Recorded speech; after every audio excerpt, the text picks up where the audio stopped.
Good morning, everyone. Welcome to day 2 of our Qdabra FormsViewer training. And this is Patrick again. I am glad that you could make it. We did lose a couple people from day 1. They had some errands they had to do today, or they're very busy.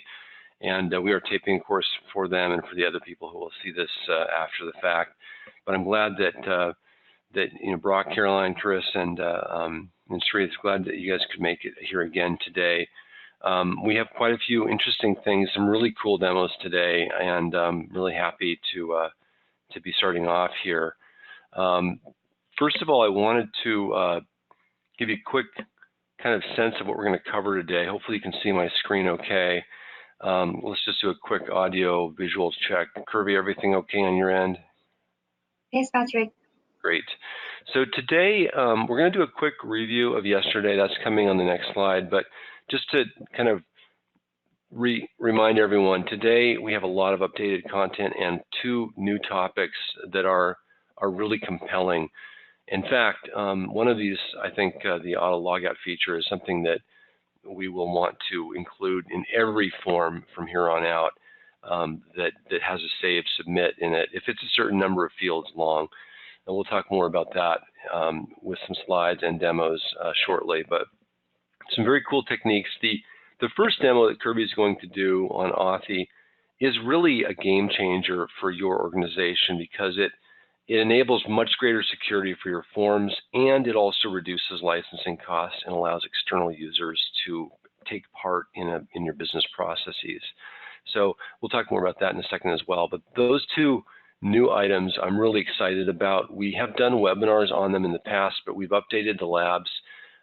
So for the first time, you're getting new content, new hands-on labs with these techniques.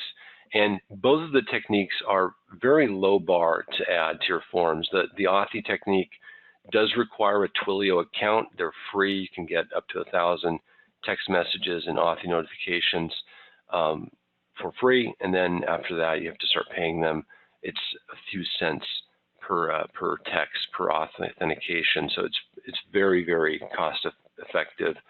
And it only kicks in when you have thousands and thousands of notifications out there.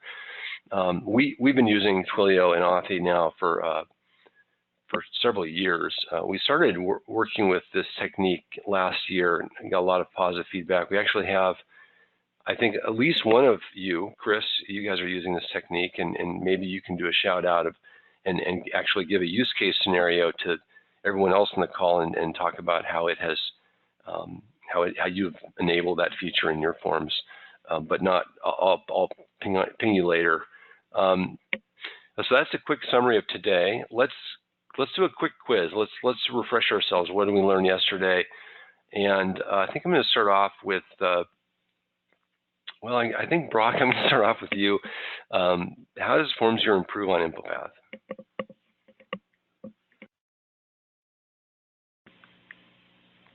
Do you have audio, Brock? There you go.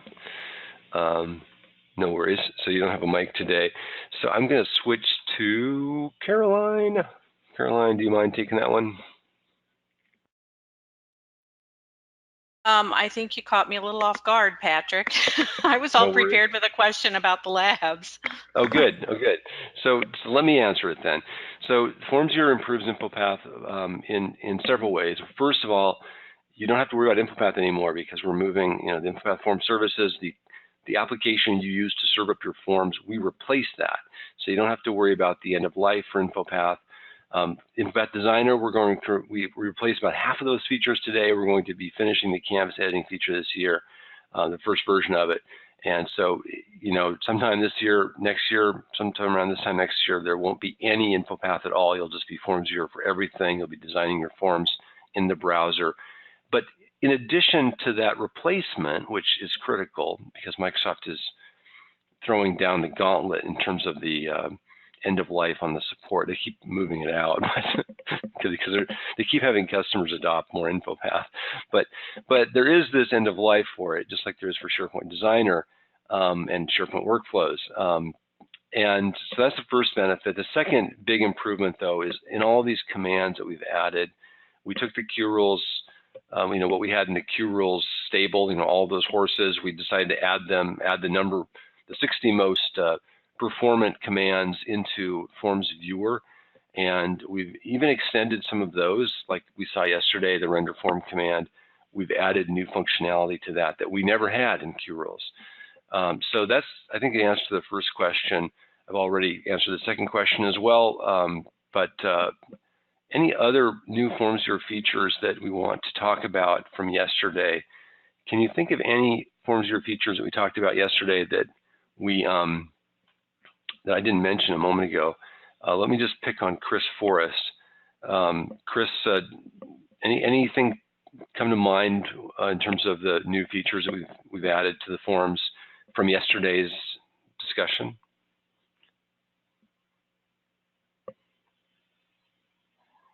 Probably caught you off guard too. Chris Miller, are you there? Do you want to take this instead? We're doing a quick quiz. Sorry, I got a couple things going on on the background. What was the question? What are some of the new FormsViewer features that we demoed yesterday? New yesterday. That's a good question. Or new commands. New commands. What commands did we demoed yesterday? None new that I remember. I mean, I think we're using all of them. It's just refreshing my memory. Gotcha.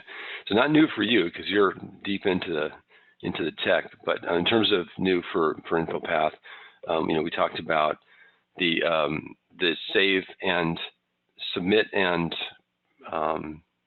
what's the right word here? Submit and new, save and new. The last feature that Kirby demoed yesterday, which clears the form, that's using the transform command. That's a new one, right? We talked about. Obviously, we did submit SharePoint list, which is something that if you're using InfoPath forms with Q rules, you know all about that, but that's something that's new if you're not using Q rules. And then a bunch of other commands as well yesterday. And just trying to remember, Kirby, what am I forgetting? What are the main demos we did yesterday? We did we showed how to load the resource to show the mobile responsive CSS. That load resource command was new. That was cool.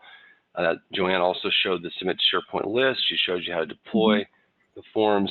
And then you did 3 demos. Your first one was on the insert and delete commands. Yeah. And those are new to improve the usability of the form, make it easier for people to click or tab and automatically add a row. And then what was the second one you did? You did render form generating the PDF, right? SharePoint. Yeah. Yep. And save to SharePoint too, don't forget. Yeah, we can't forget that. Not only did you render the form in a PDF, but you attached it to the form and you upload it to a library and you replaced it with a link.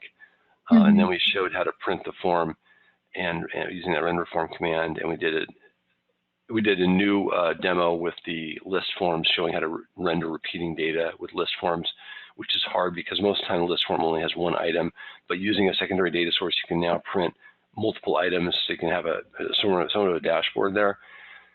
And then that transform command at the end. So those are the commands that we demoed yesterday. Let's just quickly go around the table and any questions on the labs? Were you able to get through them? Caroline, I know you have a question. Yeah, my question isn't really related to anything that we did that was demoed yesterday, but something I've been trying to figure out on my own, so I could probably just talk to you offline about that. But I was playing around with the labs yesterday and noticed that in the expense report library, you're able to promote values from the form to columns in that library, and I've been trying to figure out how to do that. That's a great question. So there is still a need to do a publish at the beginning. So you need to actually, once your schema is set, you need to do at least one publish to initialize those promoted properties. Now, we do have a case in the FormsViewer bug database and feature database to provide that functionality from the FormsViewer designer. In other words, from the FormsViewer designer, create promoted properties. So right now, the only way to create promoted properties is to publish your form to that library using the old info path designer publish. There's actually another way to do it manually using a part of the form template, which isn't a publish step. It's just by dragging and dropping in a certain kind of a file, an XSF file up there. It will also do the same thing, but most people don't know about that. So there is that one extra step that you're needing the info path designer for, and that is, if your schema is already set, you've got a form that you just want to migrate, you just publish it to that library, and that will initialize all those columns, and that's the only time you need to do that. After you've done it once, those properties are set, and anytime an XML document is dropped in that library, it will extract the fields based on that mapping. But we don't currently create the mapping from the FormsViewer designer. So that's a great question, and that's something that we really need to address in the next release or the following release, is to provide a way to create those library promoted properties from within FormsViewer designer. Did that make sense? That makes complete sense, and I can't believe I didn't even try it.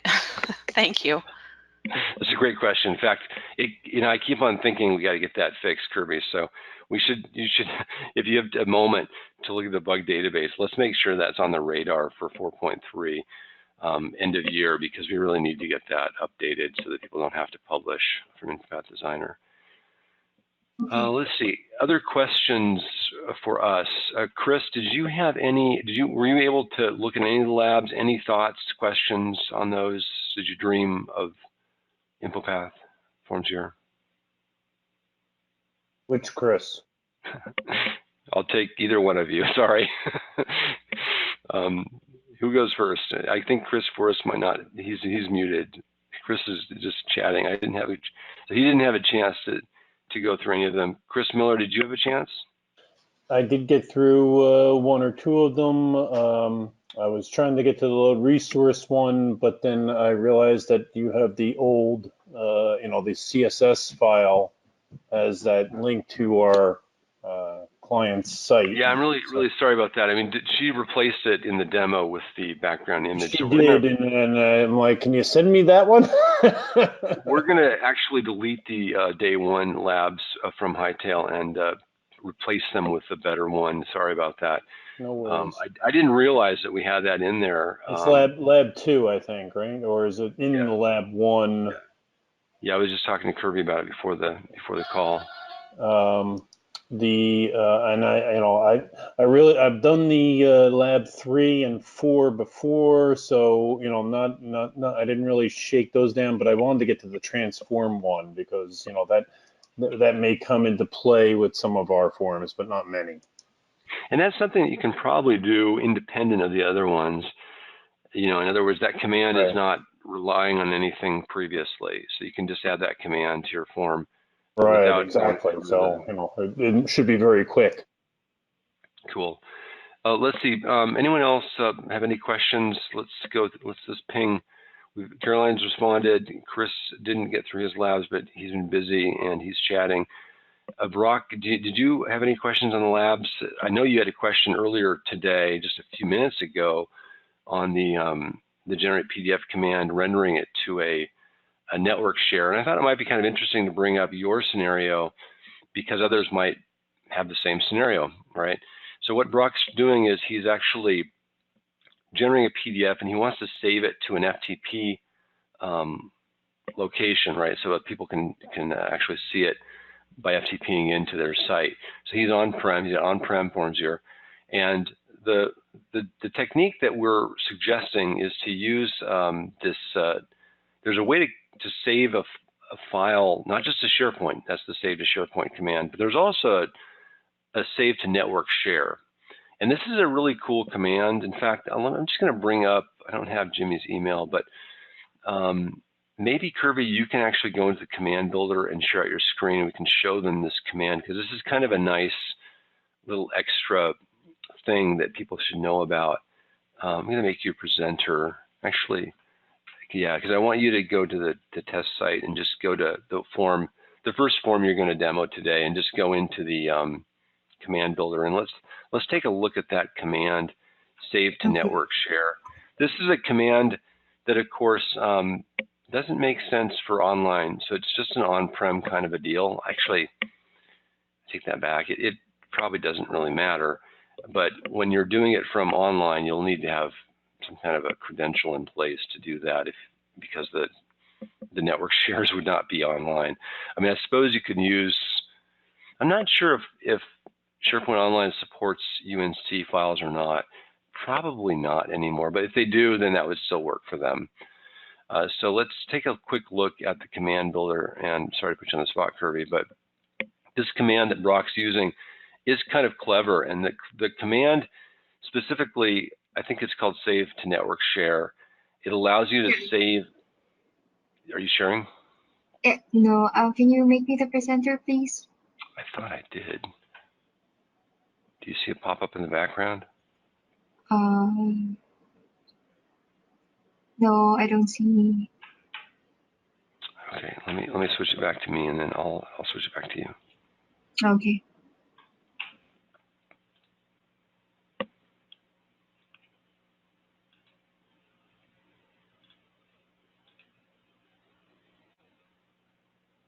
What about now?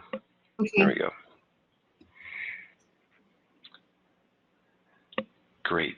Yeah, so let's take a look at that command. Go ahead and click on that. And so this is a pretty simple command. I think the key thing to point out, though, is that path needs to be if you just hover over the I on the left there, does it say that it has to be a UNC? It doesn't. It should say that. Does the details up above describe how to use it? If you click on the details, there's no details. Okay, wonderful. So there's a couple bugs there that we need to file to update this command. This is a relatively esoteric command. It was new as of about a year ago, and the key thing is that you do have a UNC path that you're saving it to, and then for the X path, like we said yesterday, you have to have those two attributes, QRules file name and QRules link, underneath the field. So you just add those attributes, and then that's the path to the field, and then it should work.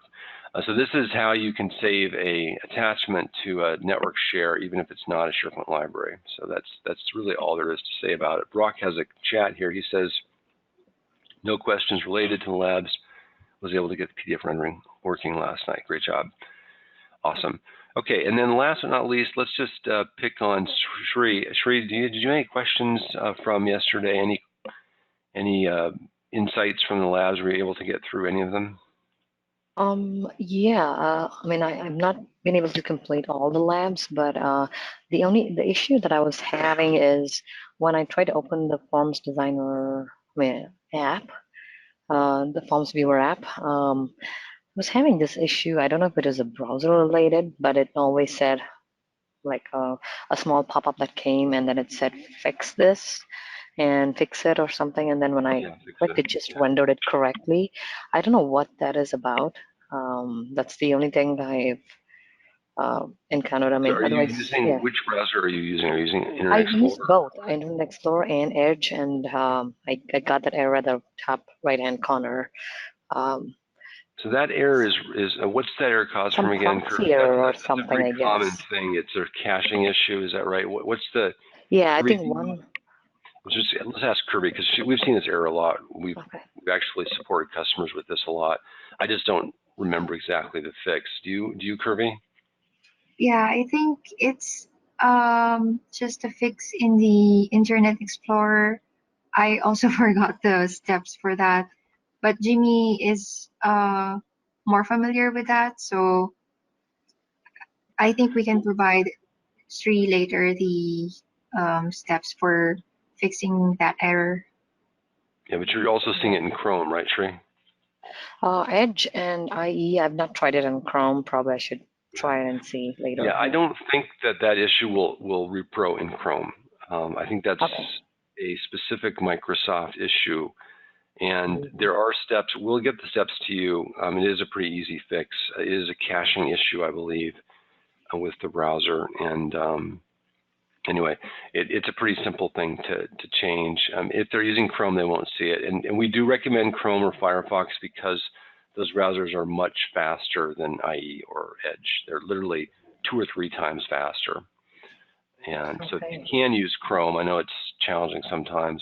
I mean, the rich text spell checking and all that stuff that we have, it works in everything. So don't feel like you have to stay in IE just because there were features in your form that only InfoPath support in IE.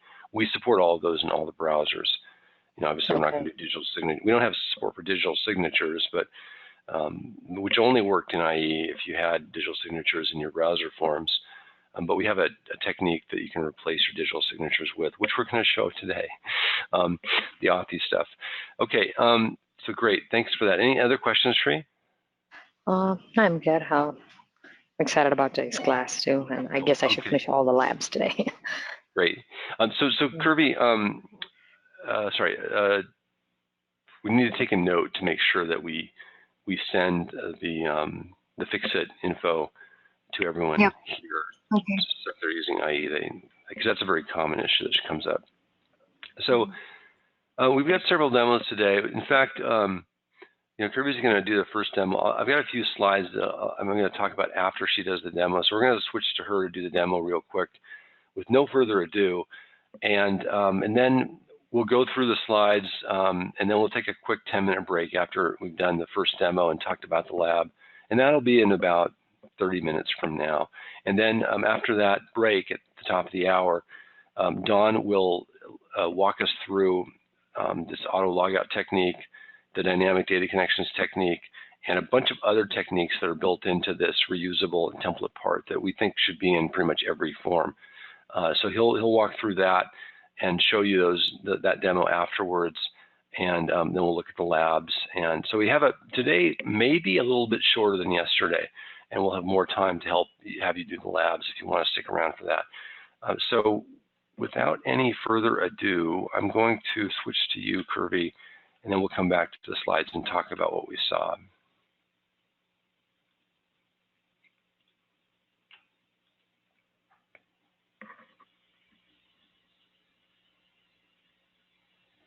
Okay, so let me know if you can now see my screen.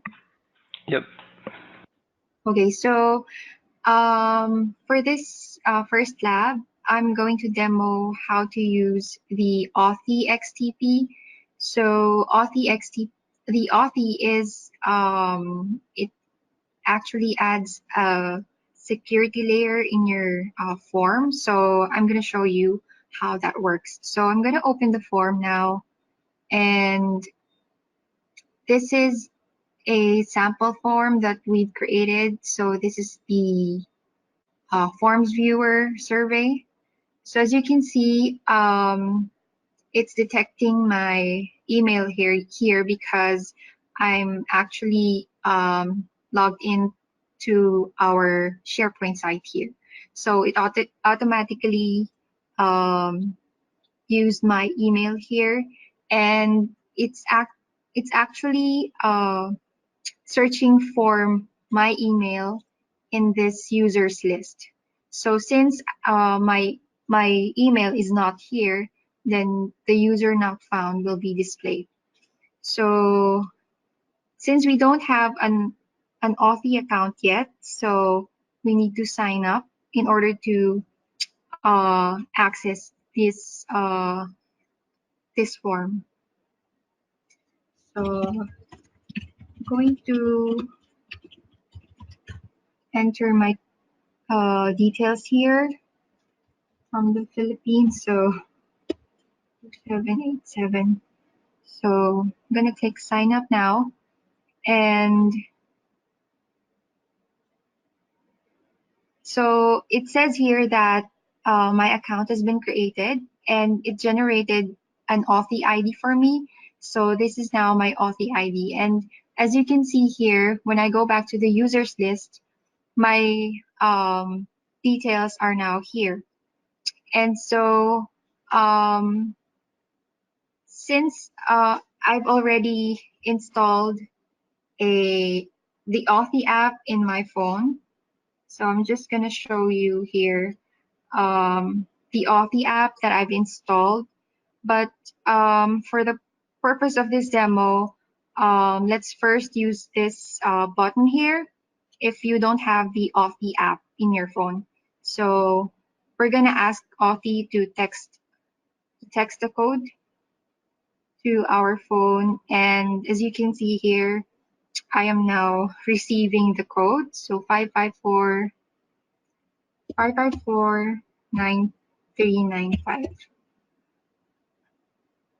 Hope that's correct. Okay, so now that we're in the form, that means the user has been successfully authenticated, and we can now fill out the form.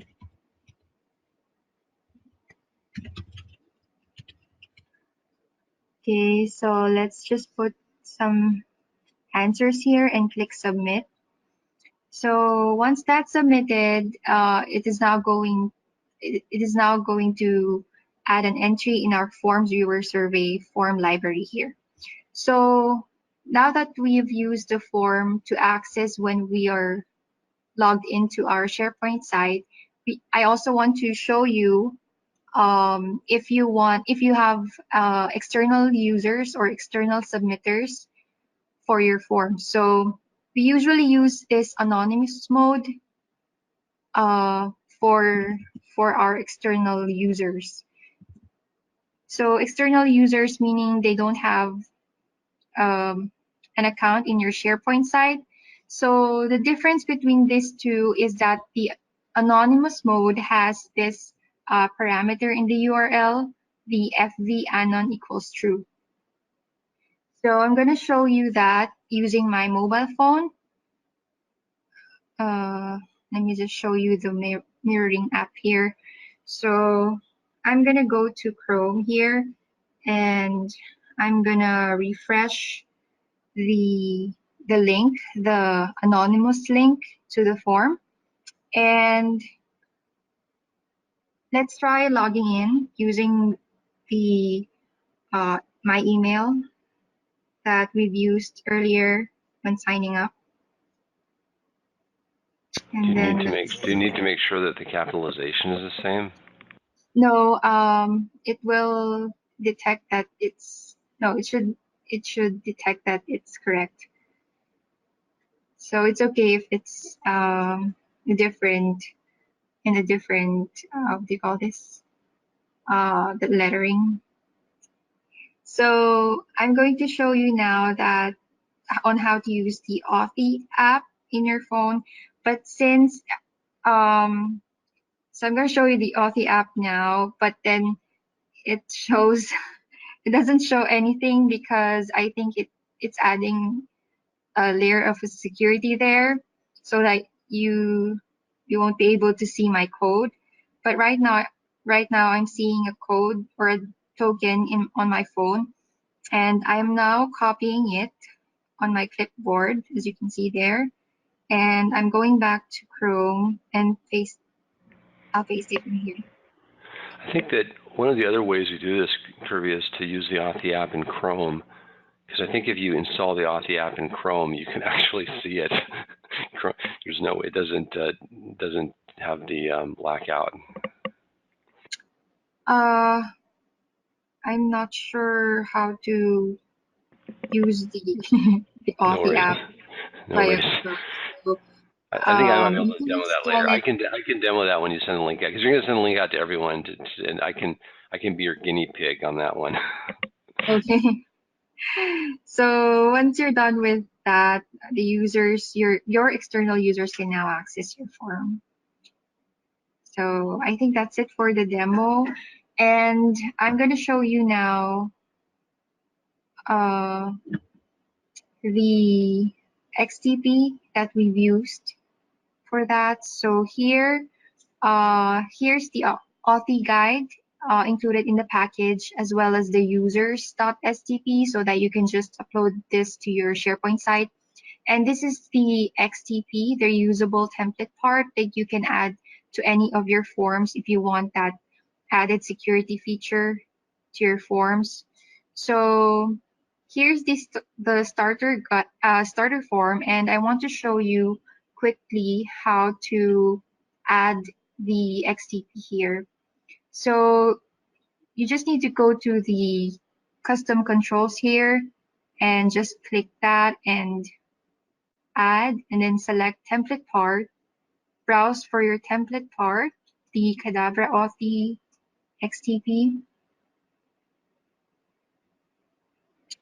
And okay, so as you can see here, it is now added in our custom controls. So you just need to add to position your cursor in any part of your form. So I want the Authy XTP to be here. So I'm gonna click the custom control now. And as you can see, the XTP is now added. So first thing you need to do is to add the user's STP in your Sharepoint site.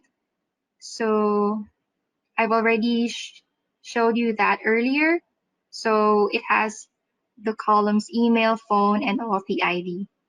So once that's done, you need to inject the Qdabra rules or the Q rules in your form if you haven't done that already. So, and then next is to update the node, the finished loading node here.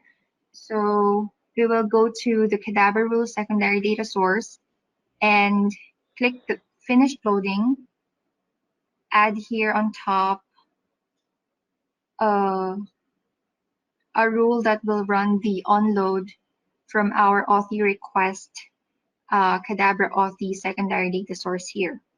So as you can see here under actions, we have the run onload.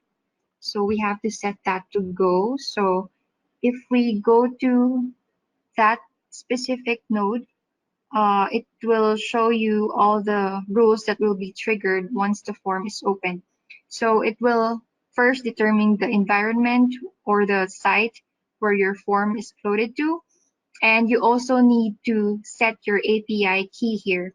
So the API key is, you can obtain that when you have a Twilio account. So earlier, Patrick mentioned to you that you need to create a Twilio account in order for the Authy to be used to your forms. So once you have the Twilio account, you can now configure Authy in the Twilio console to generate an API key for you. So please note that you just need one Twilio account. So it is not necessary for all the users of your form to have a Twilio account in order to use your forms.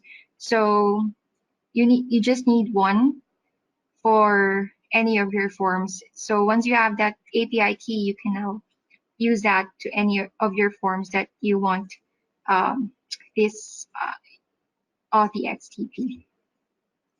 So after that, next is that you need to configure the temp command here. So going to this temp command, you need to configure this in order to point to the actual Qdabra rules command here, so that everything, every Qdabra rules command will work fine. And then also set the Qdabra rules result node here.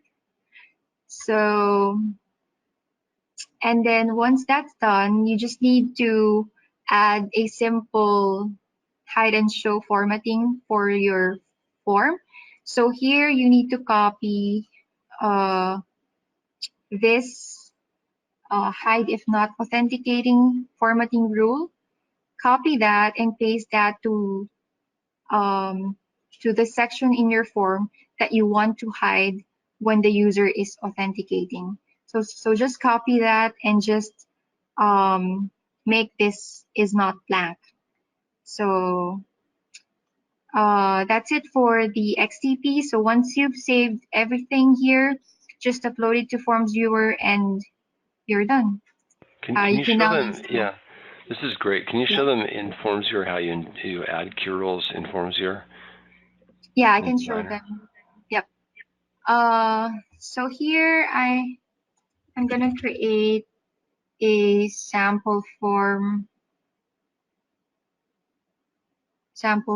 here because our FormsViewer survey form already has Q rules in it. So let's just save this.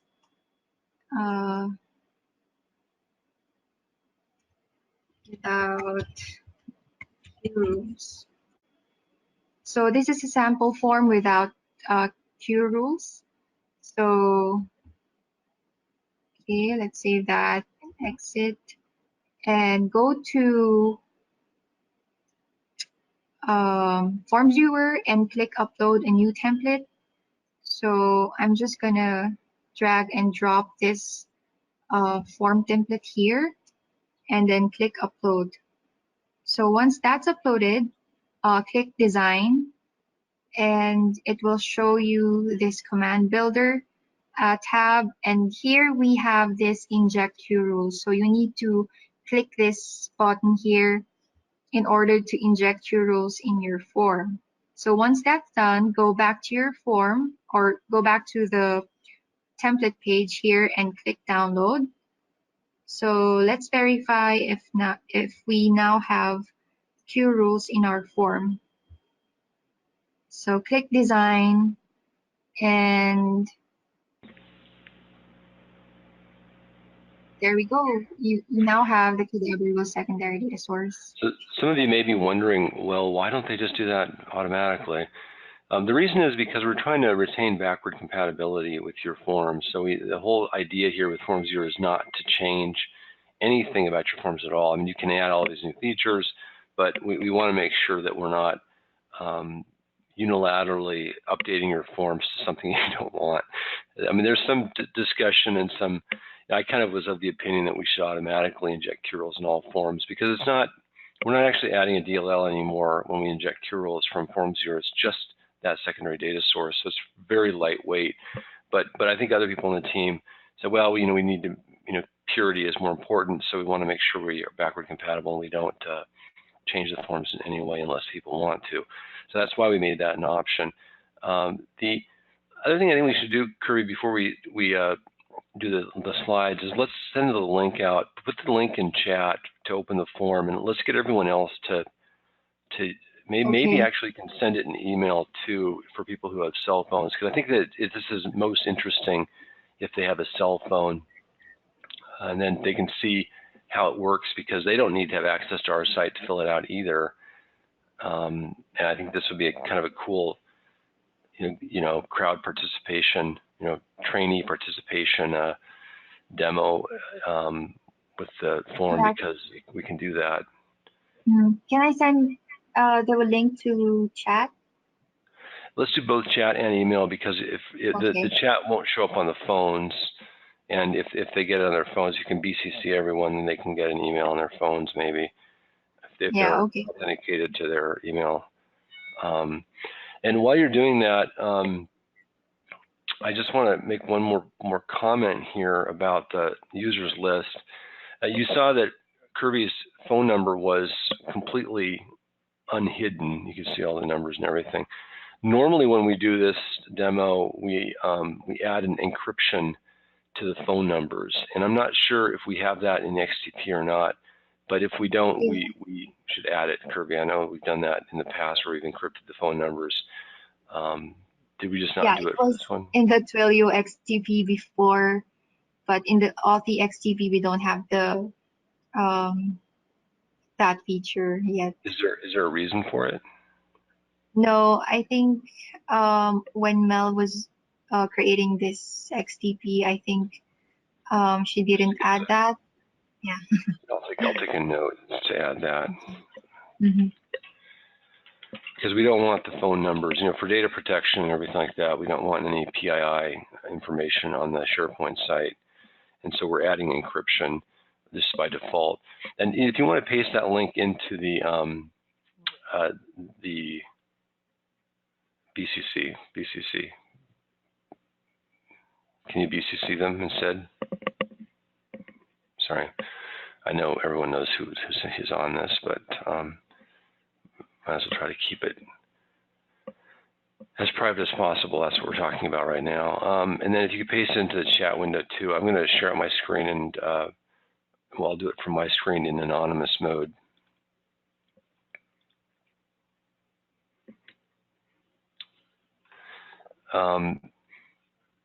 Yeah, so the encryption is I think important. I'm going to just switch to anonymous mode here. Can you see my screen? Have I lost audio? Yes, Patrick, I can see it. Okay, thanks. So I'm just going to do the same thing that Kirby did, and we'll see if I can use incognito here and fill out the survey. And if you can follow along, go for it. We don't have, hopefully you're in one of these countries.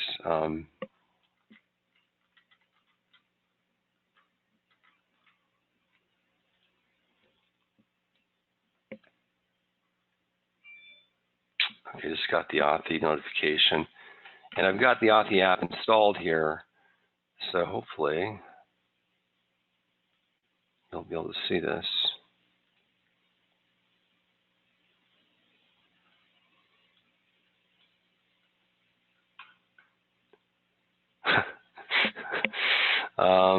Gee, I forget my master password. I haven't used Authy recently on this device. Okay, just one second.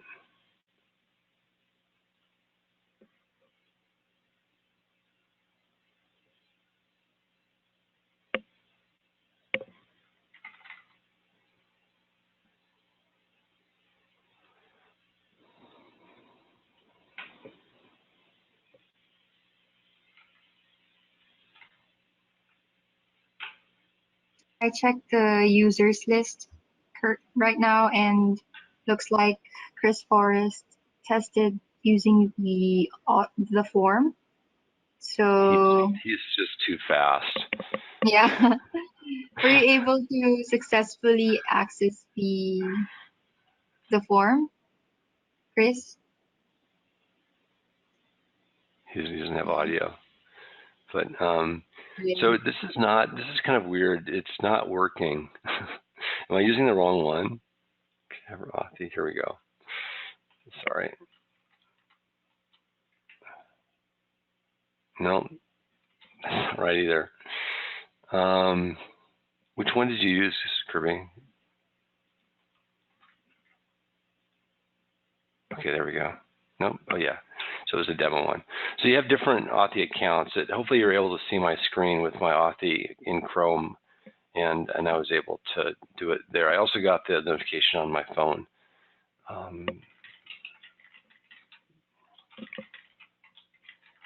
Did anyone else have any questions on this? I'm going to go through and do a quick summary in a second, but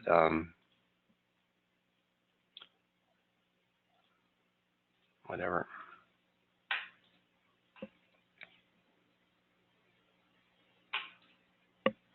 Okay, so Kirby, did you see mine show up as well? Let's just go back to your screen. Yes. Yep. And let's, I'll make you presenter so we can quickly see who is able to fill it out. I know there's, it does take some time to sign up and everything, so great job, Caroline, great job, Chris, and we have the survey too. Let's go to the survey library, Kirby, to see what the results are there. So we got those 3 surveys. Looks like Caroline hasn't hit submit on hers yet, but. Oops, sorry. I think it was using. It's not yet configured. It's not yet configured. Okay, FormsViewer. extensions. No worries. Let's go back to the slide because I know we're kind of, I think we're at the top of the hour, very close to it. And I want to make sure we get people a break here soon. So let's quickly recap what we saw. And I think this is for me, I think this is one of the most compelling things that we've done in the last year. Is last year we focused on the Twilio SMS text stuff. This year we upped it, because the problem with Twilio sending an SMS text from your form is that the text code is actually in the browser, and if somebody is really clever, they can go into the debug option of the browser and they can copy the code from the HTML. So we upped the game in February of this year to use the server-generated codes and the Authy app to do that. So there's no way anybody can crack that because they'd have to have access to the Authy servers. The benefit here of this technique is, as I said earlier, it's twofold. Number one, you're giving people externally this ability to engage even if they don't have a user account. And number two, and that means lower license costs. And then number two is the better security. Because they're using a phone, they've got 3 factors of authentication. They've got the email, the smartphone login, and then also the code they get sent. So those 3 things make it very strong. But more importantly, we're not using passwords. You noticed on the Authy page that Kirby was on, it said passwordless. This is really key because if there's no password to be stolen, and it improves security remarkably there. But also because we're only sending it to them when they need it. So it's really an on-demand kind of deal. And if they don't click it within a certain amount of time, it expires.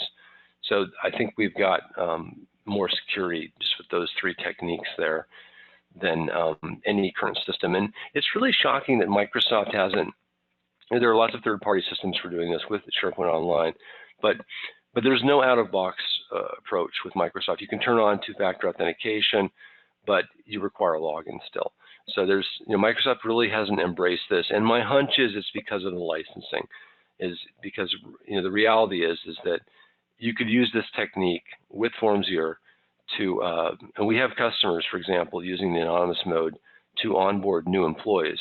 And one of our largest customers for FormsViewer, they onboard 5,000 employees every month, and they're using a form that's in the anonymous mode to do that. They're not using a smartphone authentication, but you could in that case as well.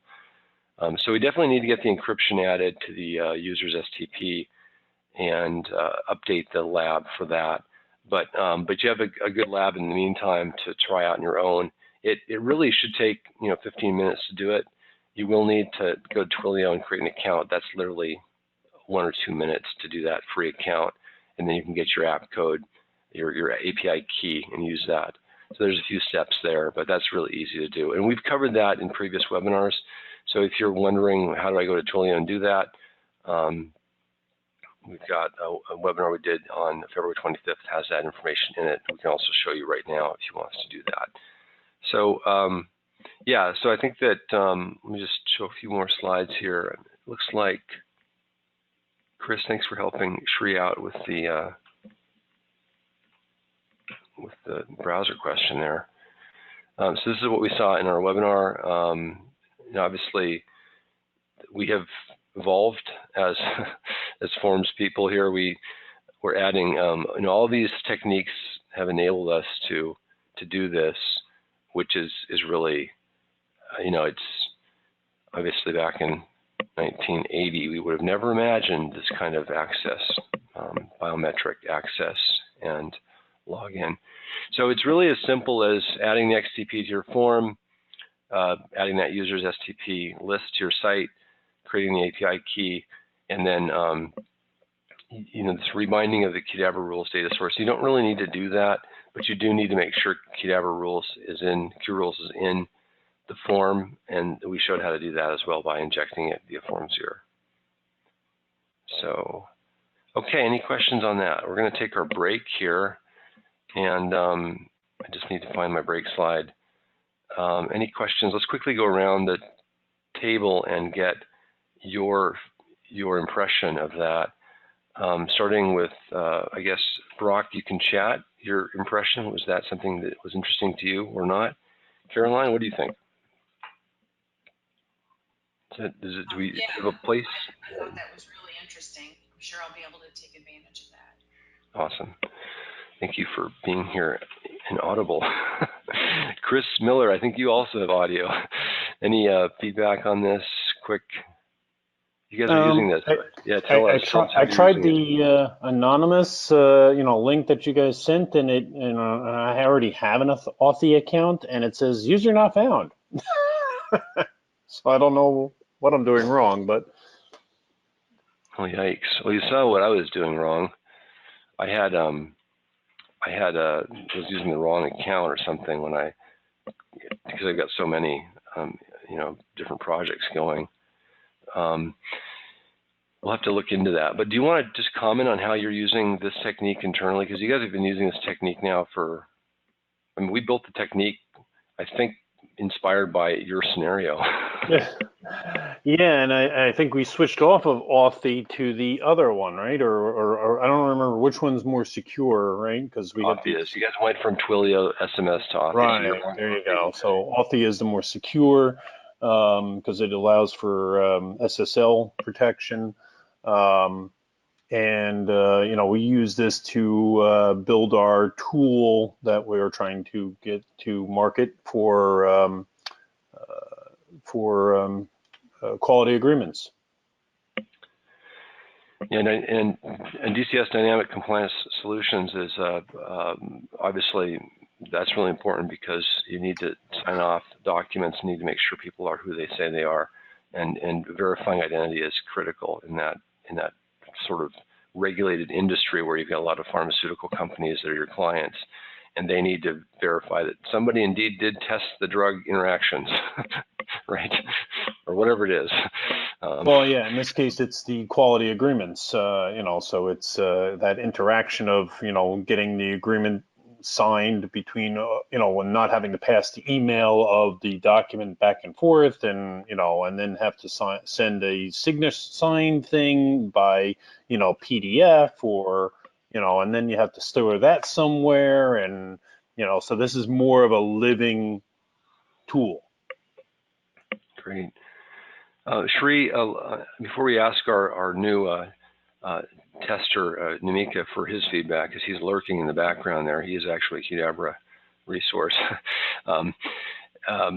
Before we ask Namika for his comments and put him on the spot here, Shri, did you have any feedback on what you saw? Did that make sense to you? Any yay, nay on that? Do you think it can be useful in your situation?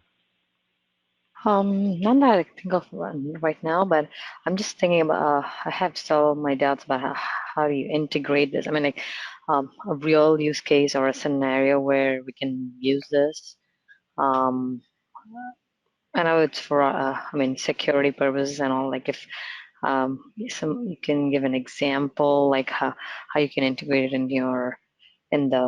I mean, does it come up with like a pop-up or like, I just got the internals of how you add it and how you set it up, but exactly how it is integrated and probably a use case scenario that would, like a bird's eye view. Yeah. Yeah, and the main use case, and I'm sorry I didn't articulate this better, but the main use case for this is to prove the identity of somebody who's logged in anonymously, and but also to prove their identity, to not force them to have to log in from a cell phone, because logging in means typing in your email, it means typing in a password, and that can take time, especially if you're driving. If you've got Tesla autonomous mode, I'm sure you have all the time in the world, but a lot of people are trying to fiddle with their phones on the go, and it's just too much effort. Now, there are SharePoint login tools, but they require a license. So in this case, we're giving you a technique that allows you to make it easier for your mobile users to interact with your forms, even if they have an account, even if they don't have an account. When they're on the go, they want to approve the key scenario is approval. So if they need to approve something, like let's say they have an expense report, and the expense report gets sent to a manager, and the manager has to look at the amount and what it's for, and they have to approve it.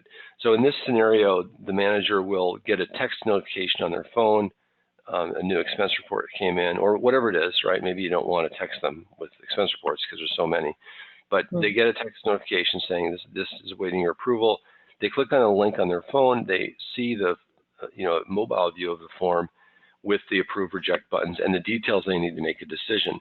And then when they, in order to hit approve, they need to authenticate. So they need to type in this, click on the Authy app to say yes, copy, and then go back, paste, or whatever it is, and then hit approve or reject.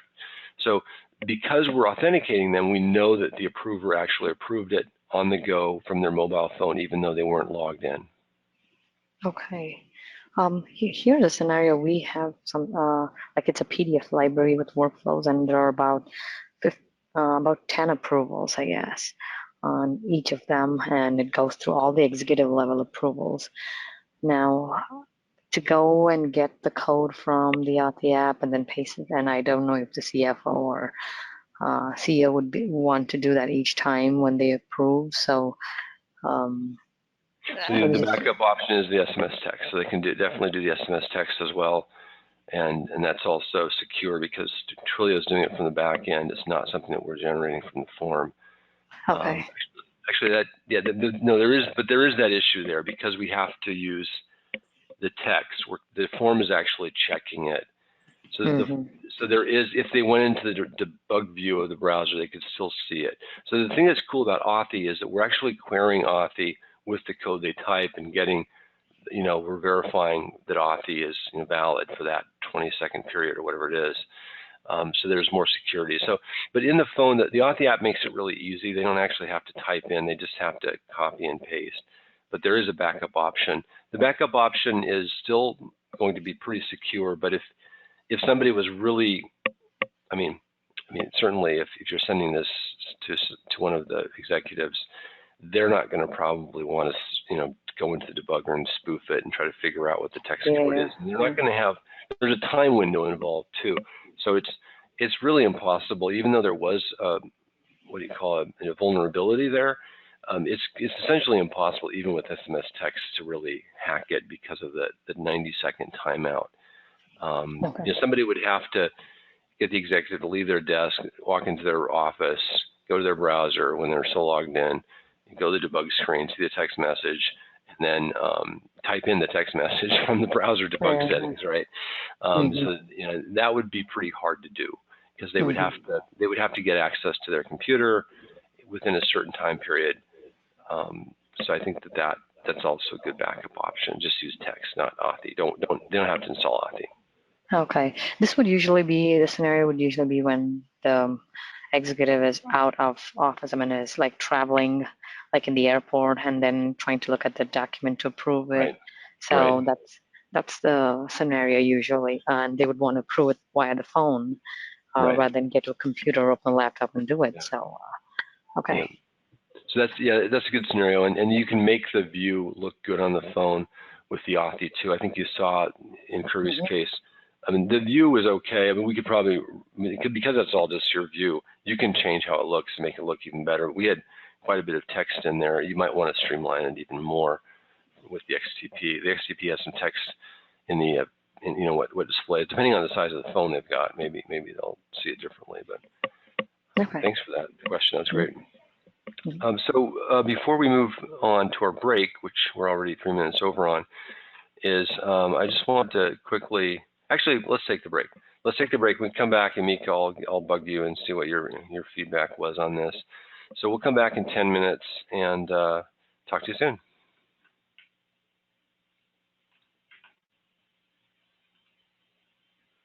This conference will now be recorded.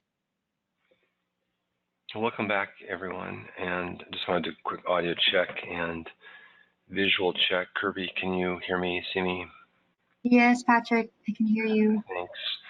So just one more thing to point out here on the Authy stuff is that once you get an Authy account, you can actually see, you get all the information about when somebody logged in. I think there's a way to get in here and actually see the individual, trying to find out where it is again. I forget sometimes where these things are, but there is a way to actually get audit logs of actual text messages that were sent and so on. In fact, it may be on the Twilio site instead, but because Twilio is not only SMS text as a service, but they're also doing this authentication now. And they recently bought SendGrid, which is a Microsoft had created, I believe. Maybe I'm wrong, but they're really a great company. The stuff they're doing is really exciting, and it is improving our lives, and that's really one thing.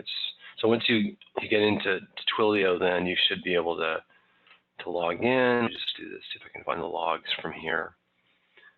And any questions? I wanted to also send a shout out to Amika, our newest hire. Amika is logging in from Lagos, Nigeria. So we have a team in the Philippines. We have Kirby as our manager there, and she manages a team of people. We also have resources in Japan, in Seattle area, and now in Lagos, Nigeria. And we're really happy, Amika, that you could join and lurk in the background. Maybe you're already offline. Maybe you're no longer here. But I was going to, are you there? Hi, Patrick. Yeah, hey. I am from the beginning.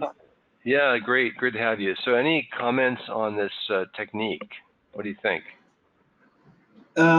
Interestingly, some other companies I've consulted with, there are occasions or situations where they wanted to engage customers externally outside using their SharePoint environment. But what some of them will do is they externalize their IP for external customers to have access. But this scenario really simplifies and takes care of all those other configurations they need to do on SharePoint, and makes it very seamless to be able to have a good authentication of external users that will have access to their SharePoint environment. So I'm learning more. I tried doing I opened the link that Kirby shared, and unfortunately, Nigerian code wasn't part of the country code on the drop down. So I hope to do or try it out next time when the country code will be updated.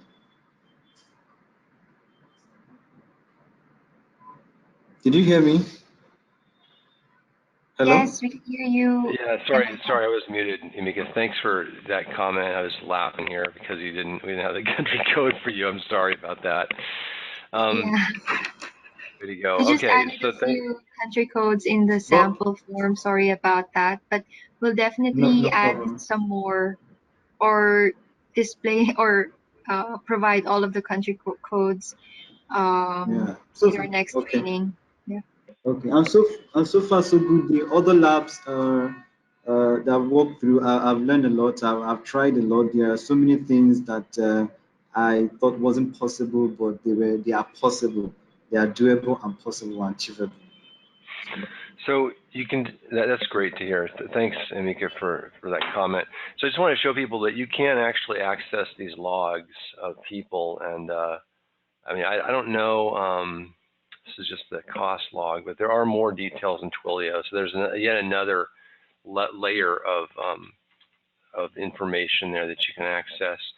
So, okay, so we're back from our break, and we're up next. We're going to be talking about several different techniques that we think you should add to your forms.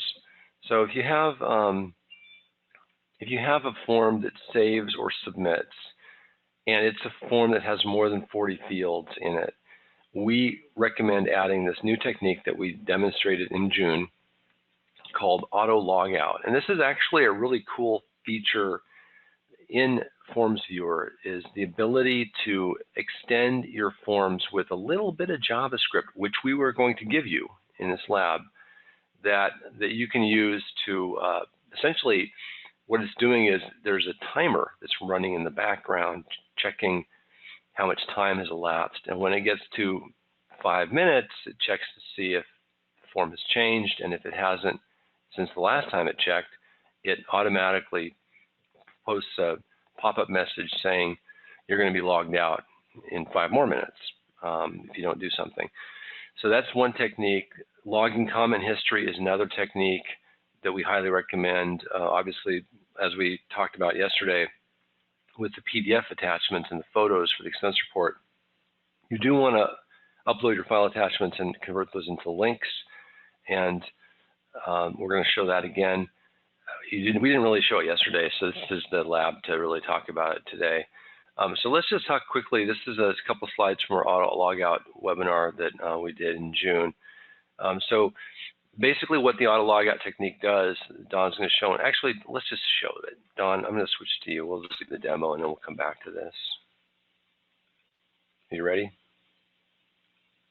Hey, Patrick. Yep.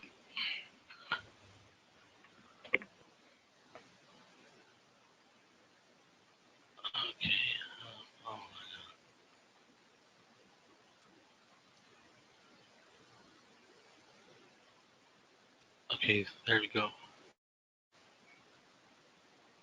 So, hello everyone. So this is the FB Controls XTP, and for this demo, we're going to show you how the auto logout feature works. So, let me see. So in this form, which I've opened, there you go. So, it's going to ask you if you're going to continue working on your form, or in another a couple of minutes more, it's going to ask you if you want to close it and save your form. Now, for this forms logic, what it's doing is that it's going to check if there are any changes in your form every couple of seconds or minutes or so. Depends on how you've configured it, your form to work. So here you see it's running the get XML command, which gets the schema from the main data source, and it's comparing the schema onto the other schema to see if there are any changes. So for this one, for the purposes of the demo, I've set the rule to refresh every 5 seconds so that you'll see it happen faster. So let's just wait for a couple of seconds and see the overlay pop out.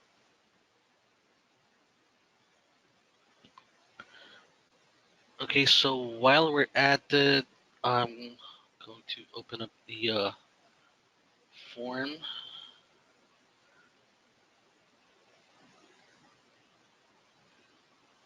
Okay, so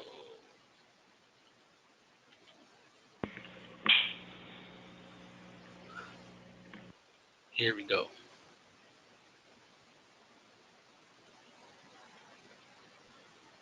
Okay, so I believe I've set this to 1 minute, and it should be out soon. Oh, right, I forgot. It checks if there are any changes, and since there aren't any changes yet, so it won't run yet. So I'll show you how it's configured in the Qdabra rules. So at the Qdabra rules finished loading, we've set here a rule to run the finished loading node of the FB controls XTP,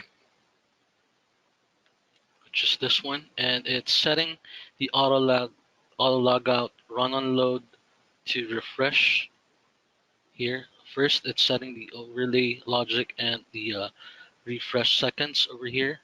And here we've got a bunch of logic which um, is needed in order for the form to check if there are any changes and if it should show the prompts and an option to save the form. And they don't have to add these rules because it's all in the XTP, right? Yeah, it's all in the XTP. So here you go. The prompt just popped out. So in order to add this, you just need to configure your form uh, at the curls temp command. So this is all you need to do, is just set the curls to the command node of the actual Qdabra rules node, and then set the result, and everything is going to um, it will dynamically update your form to update or to call the command in curls. So we've improved this form since the last time it was demoed. Um, we've added some changes to it that to lessen the steps, and it's more dynamic now. And as you can see, you've got a bunch of other available custom controls, such as the attachments here, wherein you can upload to your documents library. You also have the change history, wherein you could add a comment and submit it, and it should be available on your form. So here we go. We have the form expired. Okay, so before we get, that's great, Don. Then it saves it too, right? Right, if we close it. So let me just quickly comment on that, and then we'll come back and look at the other items, if that's okay. Okay. I just want to go back and once again, this is a great technique. And what Don was saying initially is that we don't actually run the diff if it hasn't changed, because obviously you only care about auto-saving it if there was a change. So when he made the first change and waited another 60 seconds, he saw that pop up asking them if they're still there. And the benefit of this is the browser is transitory. So unlike one of your apps on your phone that can cache data, and you know, Power Apps often talks about offline usage, but in general, Power Apps isn't easy to use offline. The caching isn't complete. So there's still a huge gap there in that rich client app that Microsoft's trying to push out there as part of this Power platform that they have in SharePoint Online now. Most of the apps that we have on our phones, they'll actually cache state, so that if you turn off the phone or whatever and you bring it back up, then you know your whatever it is, your Safari or your browser windows are still open, things like that. But in the browser itself, you can't actually cache state for longer than 30 minutes of offline, because the browser is constantly pinging the server to make sure the connection is still valid. The server is actually making sure it's still valid. And if the browser is offline for 30 minutes or more, then the session state on the server expires. And that's 30 minutes. So if you're connected to the internet, it won't expire normally. You have to wait a lot longer, but eventually it will. But usually if they go off their Wi-Fi and they come back, it's 30 minutes is the timeout. So that's one of the reasons why we want to log them out, is that we don't want them to just keep a browser open for a long time. So 30 minutes, I think, would be the max you'd want. You'd definitely want to do it in 30 minutes or less. And then what I recommend is, depending on the form, I think either 1 minute or 5 minutes or even 10 minutes is good. A lot of the banks, if you log into your bank online, they have a logout that is actually even more aggressive, 30 seconds. In addition to that, so those are the two main reasons: is security and not losing information. But then you also want to prevent other people from walking by someone's computer while they're at lunch and typing something in. So by auto-logging them out, you prevent that. That's also security.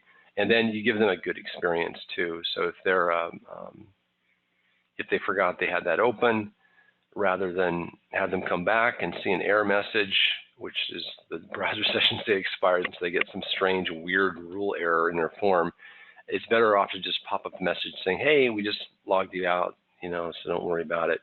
Because if they were to use that session and it had expired, they would see some kind of an error. So I actually think that this second reason is the number one reason to do it. And so what Don just discussed is using this XML template part, which he'll show you how to add in a minute. You can just configure this thing. Now this trigger has special logic behind it.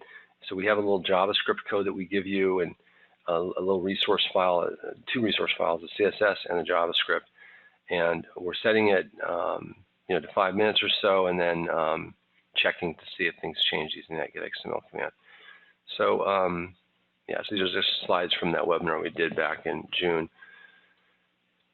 And that's the auto logout, I think. Any questions on that? Let's just quickly ask the audience here.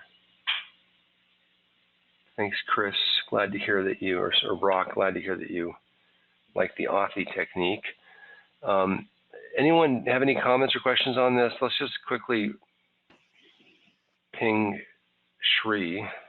Shri, is this a technique that you think you would use?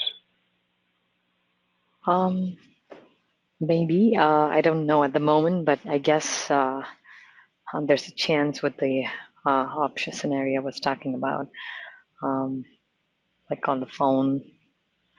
Yeah, I might be able to take advantage of that. Well, we'll have to figure that out later. Yeah, I'm talking about the logout technique now. This automatically logging users out. Yeah, I see that everywhere though nowadays. Yeah. Yeah, so it's a good technique. It's easy to add. Don, can you walk us through and show how easy it is to add this XTP to a form? Hey Patrick, yeah, sure. So here I have the starter form, and I'll just add or re-add the custom control. Okay, so I first have to remove it and re-add it. Okay, transfer it. And this is all in the lab, right? There's no lab for this, but there's a user guide within the XTP.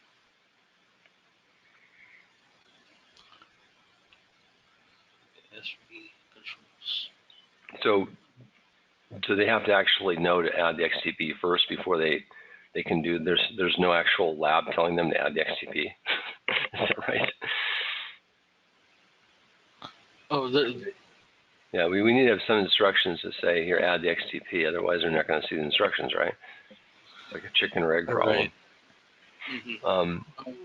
But anyway, go ahead and show them how to add. You add the XTP. Now, how do they add it to their form? The same thing that Kirby did earlier, right?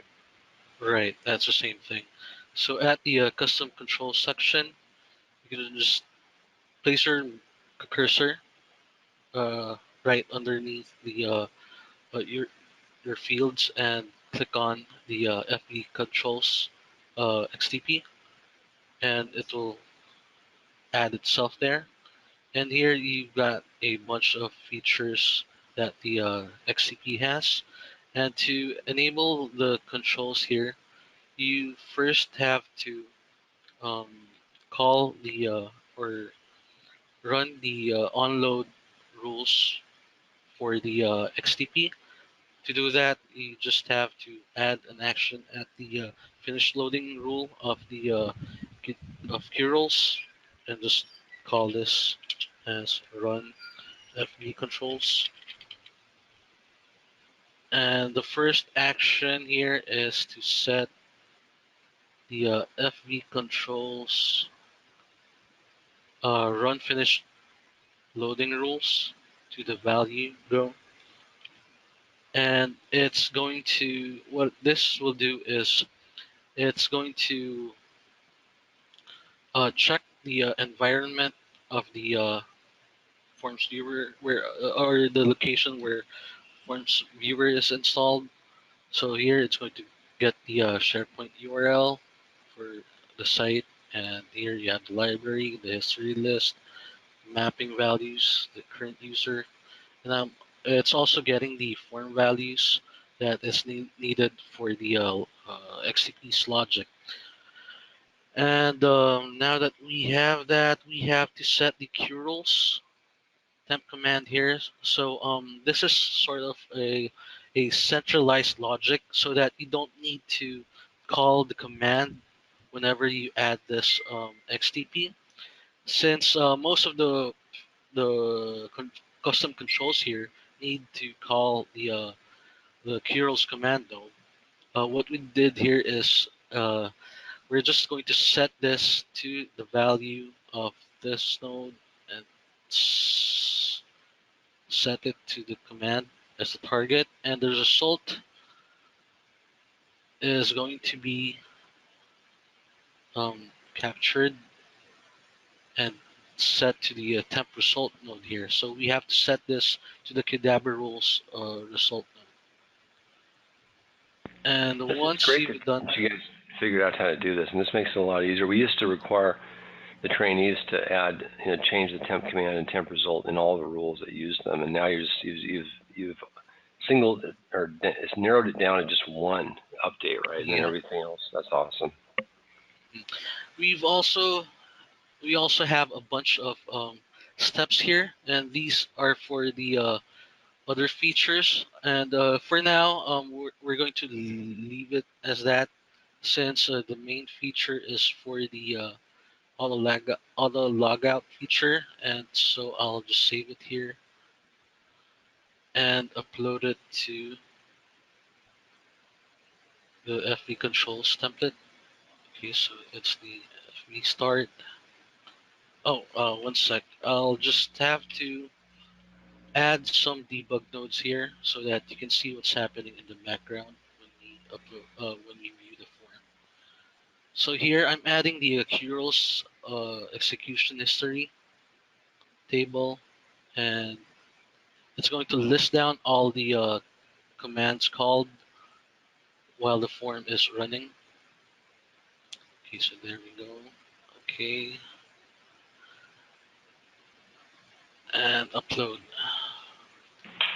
So Don, just a quick question on the XTP. Does it also include those resources that we need for the timer? Resources need for the timer. By default, it is set to 15. It's set to refresh or check the compare the schema every 15 seconds. You will be able to see that here. Okay, but I'm talking about those resource files that have the extra special sauce in them. Oh yeah. Once you've added the XCP to your form, it's going to add a bunch of CSS and JS files, which is needed for the form. So Can you show us that JS file? Just I know there's a couple, at least a few coders on the call, and they might be kind of curious to see what's in there. Do you have the JS file? Is that something that you can show? Yeah. This is for the Logout. Okay.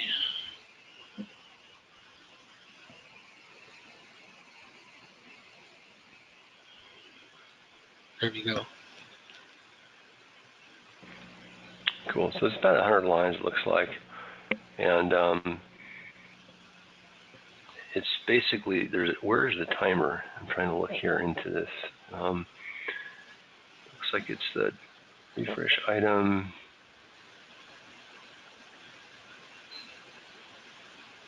So just FYI, there is this little piece of code that you guys can look at that sets the interval up there in the schedule refresh command function up above, and the way we're accessing it is via something in the not the CSS, but the CSS, right? Because the CSS is loaded, and the CSS has the logic that calls the JS file. Is that right? Can you show us the CSS file, Don? The CSS file. I'm looking into it. I know that people sometimes, are kind of curious about how this stuff is actually done under the covers, and I believe what's happening with the timer stuff, unlike when you have a signature button or something that is more, where there's an obvious on-click event. I think in the timer case, it's just in the CSS. But can you check that, Don? Or maybe the CSS is for the overlays for the prompts. So how is it calling the auto logout? Where's that logic? Let me just open this up. So on form load, it's going to trigger. It's going to call this load resource for the auto logout JS. Okay, that's where it is. Got it. So it just runs it on load. Okay. And then that sets the timer running, right? And then I believe it's looking for the refresh item here, and this is where the refresh seconds is being set. So if you run on load, you can modify that here. So the default is 15, but I've set this to 5 for demo purposes. And then it's going to call the logout.js, and then it's going to run the set of rules here every 15 seconds or whatever is declared for this node. So for this one, it's set to 5 seconds, and it's calling the get XML command, and this is what you see every 5 seconds that's running on the form here. if we open it up.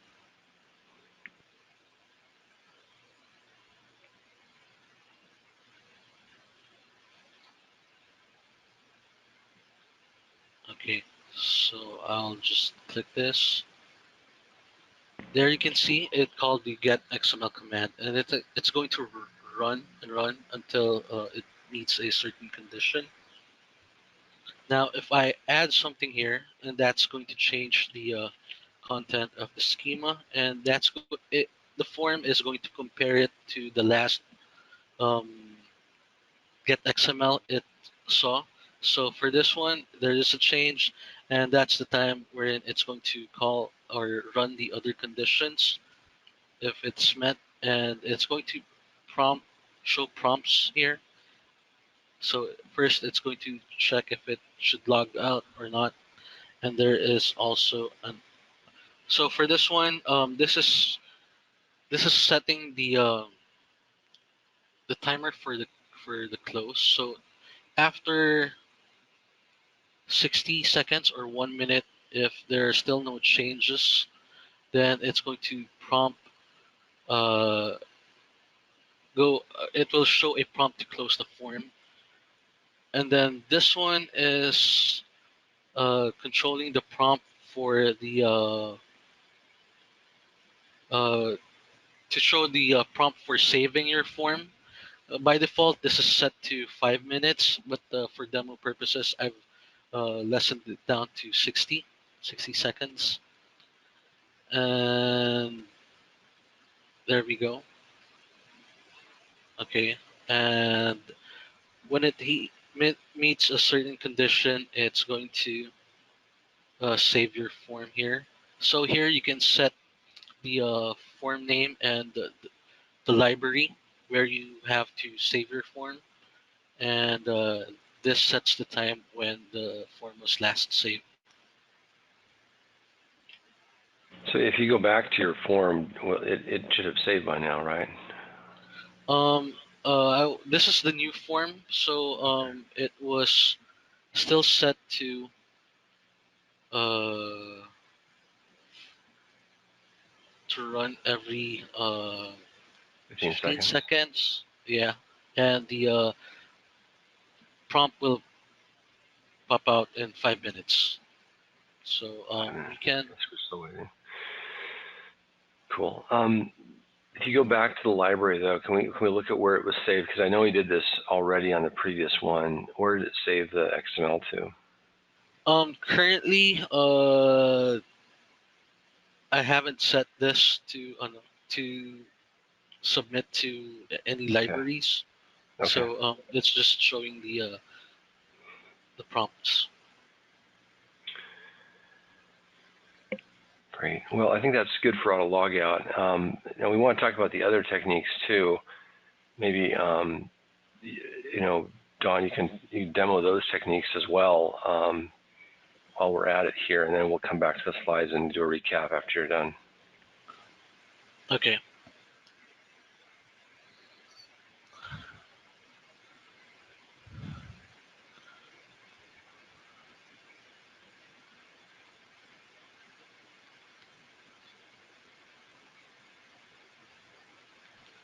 So for the next form, we have the dynamic DC's XTP. Now, what this XTP is doing is that it dynamically updates your form to point the data connections to the current site where your FormsViewer is installed. And what's nice about this is that it helps you avoid the tedious migration process of updating multiple data connections, since forms usually have multiple data connections, and when you migrate to a different site, you need to update each and every one of those data connections, and sometimes you will have multiple submit to libraries, multiple submit to lists, query libraries, and query lists logic. So what this does is that it's going to lessen your load of going through the whole tedious process. So to add this to your form, the steps that you need to do is first add the XTP to your or upload the XTP to your info path form, and then add the custom control to your form. And when it's there, all you need to do is configure QRoles, and after you've configured QRoles, you just have a couple of steps in order to update the temp QRoles node so that you'd use the centralized logic for calling the QRoles commands. Now, when you're done configuring QRoles, the next thing you need to configure is the data connections.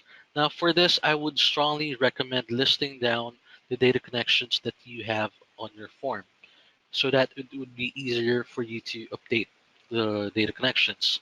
So here I've listed down all the data connection names. So I have two submit to libraries here, one mapping file, two query libraries.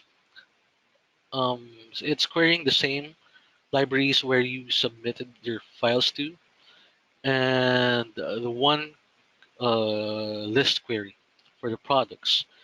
And here I'd also recommend writing down the name of the list or the library, since that's going to be needed for the logic later on, and writing the data type or the data connection type would be a big help, since you might be confused of where this submits to, since sometimes the data connections aren't named properly, and it it's going to give you a hard time of determining what it is doing.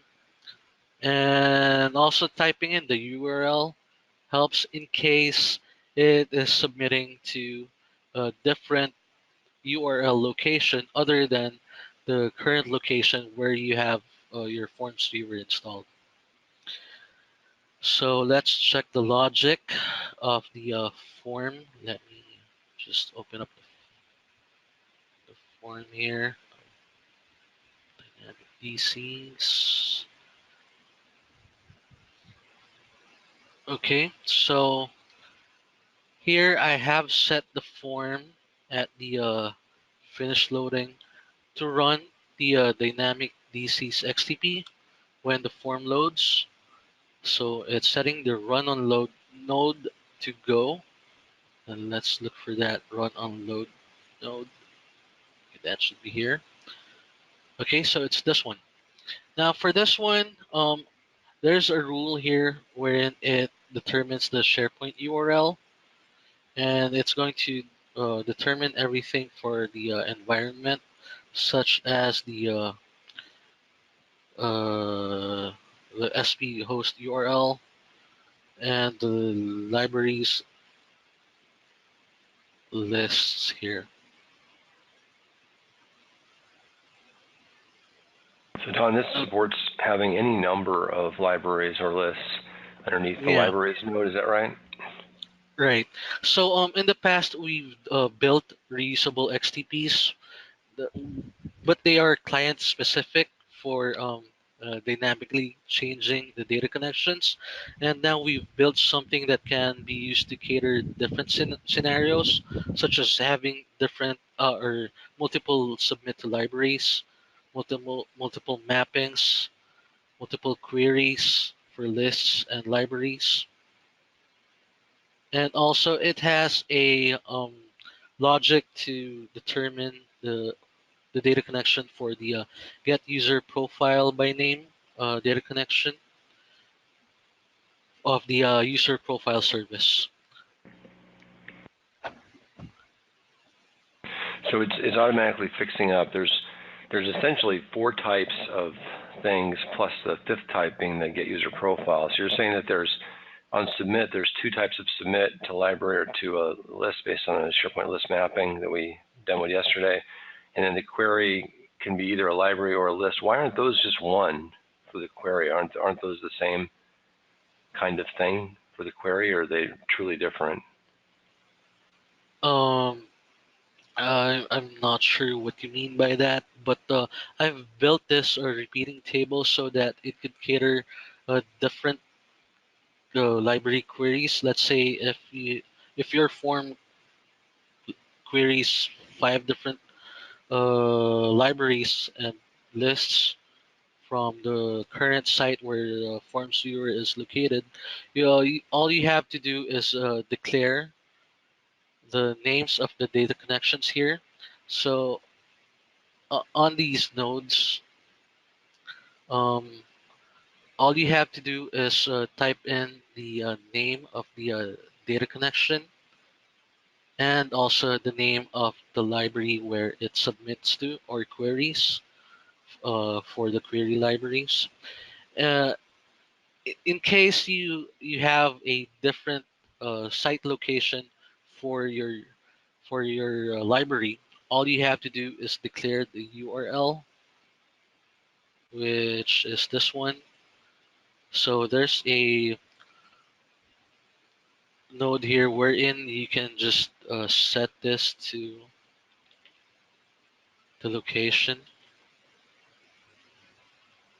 There we go. Now once these has populated the nodes here, it's going to automatically calculate or formulate for the correct URL and update the submit URL for the data connection using the change submit URL command. Why do you need the URL in there? Why isn't that automatic? This is automatic, but in case it's on a different subsite, Oh, okay, got it. so it's that's just an truly, option. yeah, that's just an option. So most of the time you're not going to have that URL set because it's going to be automatic, right? Yeah, just the two of those, just the data connection name and the name of the library. And So next question I have is on these library submits, you're setting the data connection name, but isn't that setting the same one? Because they're both in the same repeating area.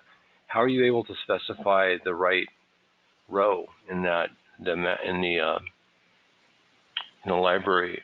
Yeah, in that guy there. How do you specify it to submit this is a very tricky logic, and I really enjoy doing this. So once it has specified the data connection name, once these two fields are populated, it's going to insert a row here, and clever, it's clever, going to clever. it's going to copy the values in. And if there's a submit URL or a URL determined, it's going to update the last row that was entered. So whenever you enter a new one, it's going to insert another row there. So yeah, Okay. this is pretty clever. Very clever. I would not have thought of that myself. Let's see this in action. Can you actually show us when this opens how many data connections it's fixing up? So this is great because once the users add this to their forms, you used to have this technique where you'd have to put the data connections in a secondary XML file. And most forms, have a handful of data connections. Some forms will have more. But what Don just showed is that you're able to actually add these data connection names to the rules, like he just showed for those two submits. And you don't have to worry about updating any XML file with a bunch of data connections in it. You can just add the XTP and then set an action to add your data connections in based on the names of the data connections. So it's really cool that way. Very easy. And if you click on the debug, do we see where it fixed those up, or you're just showing us that the submit worked? That's cool.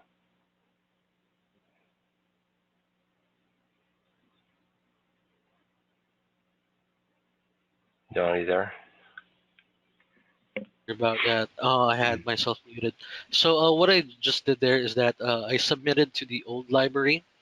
So here's the old library querying the one I've just submitted.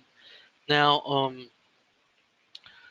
on the run on load, which is supposed to happen in the finished loading node of QRules, it's going to run a bunch of commands here that you will see in a second. Okay, so I'm going to click that, and there we go. We see a bunch of change submit URL commands called, and change connection URL. Those two are used for changing the data connection URLs.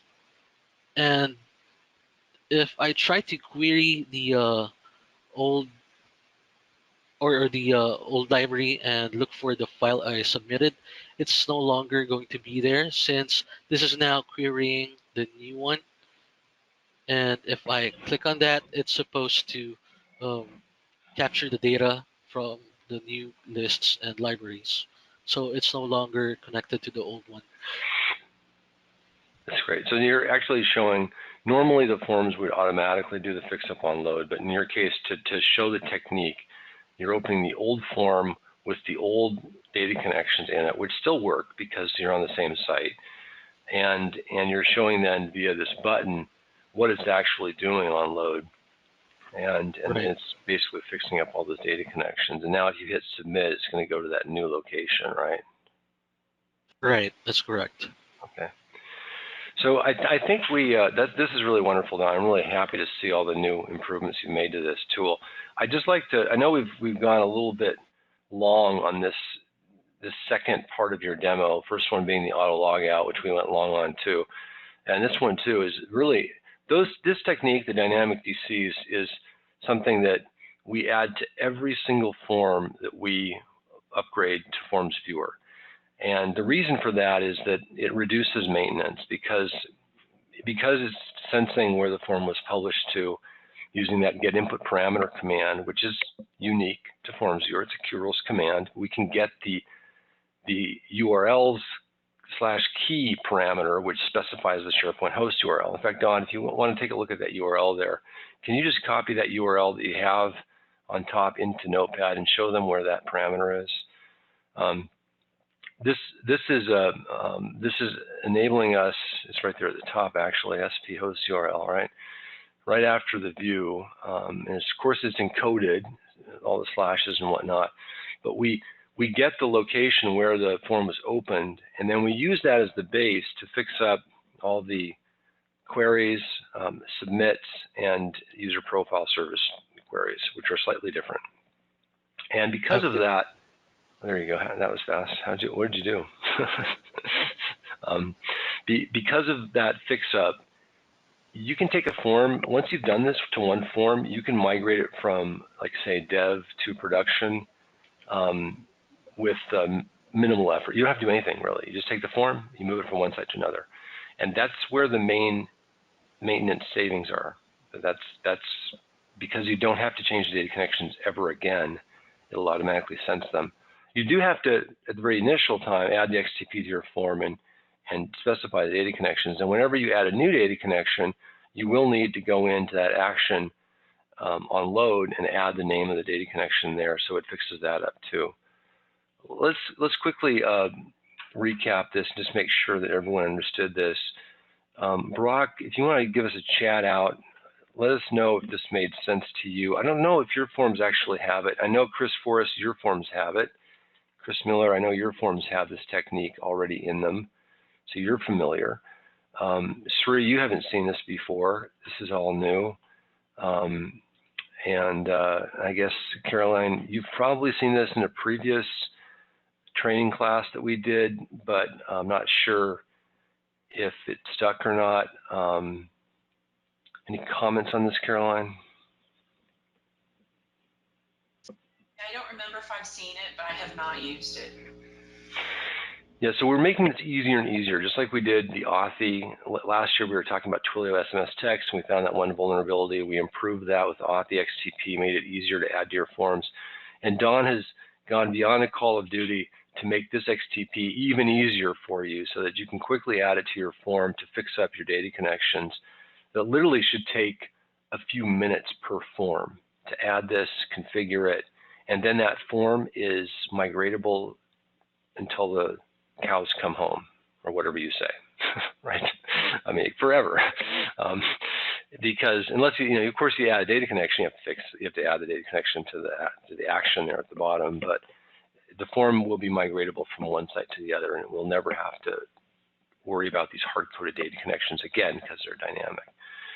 So that's the benefit here. And this is a really, really important technique, and I want to just highlight that before we move on.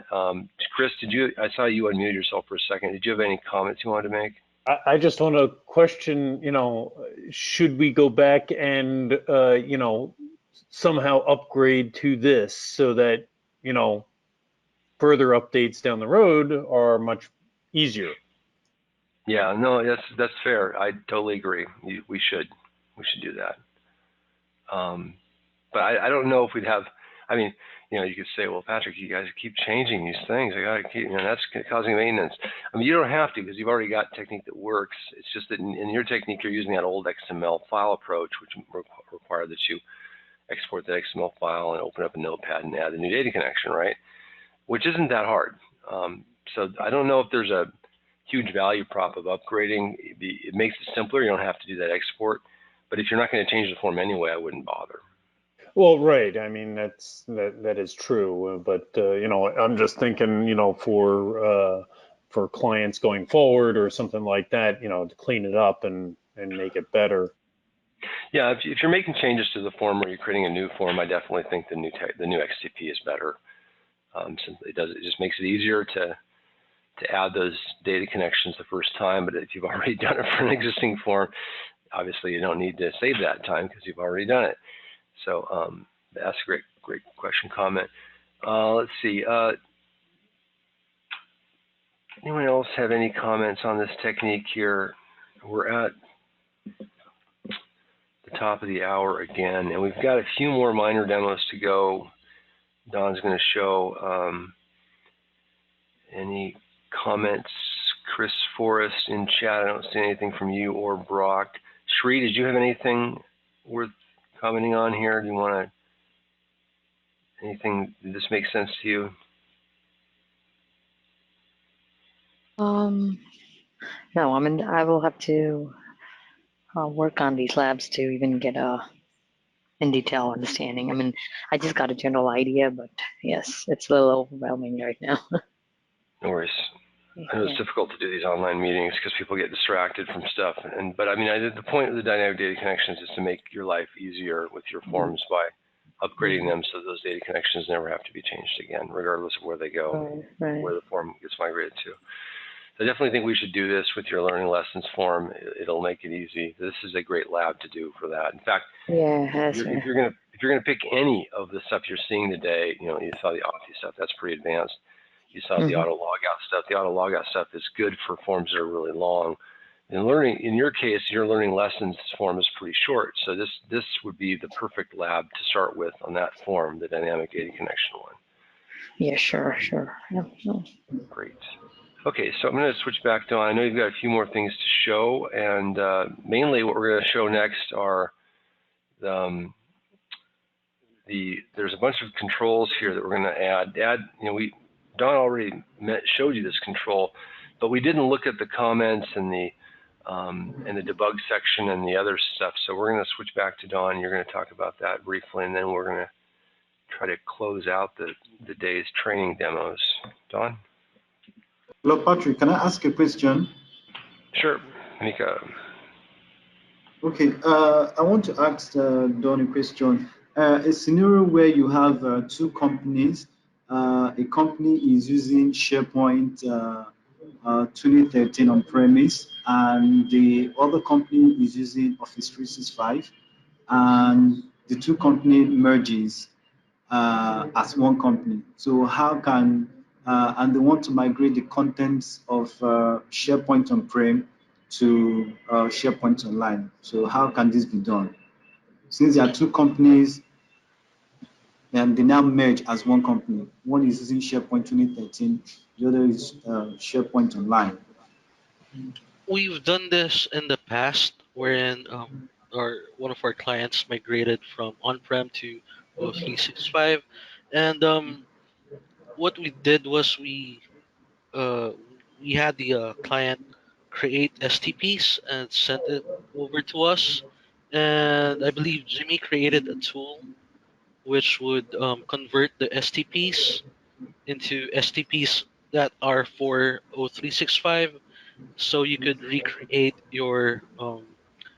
uh, your libraries and lists.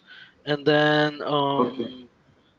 I think he also built a tool for uh, converting the XMLs, if I'm not mistaken. But I'm not sure about that. But it's possible to migrate from on-prem to O365. Okay. Yeah, I'll just chime in too. I mean, obviously the point that Don makes is a good one, is that there are tools out there like the Sharepoint migration tool that Microsoft has. There's a not Rackspace, but Metalogix has a Sharepoint migration tool, and there's of course there's ShareGate, and all of those tools. You know, the Metalogix and the ShareGate, they run, you know, I think $3,000 or $4,000 for a license, and then you can migrate a lot of the sites over, but none of the tools work completely. Even the free SharePoint one is pretty limited. When you're looking at just forms, you know, forms require libraries and lists.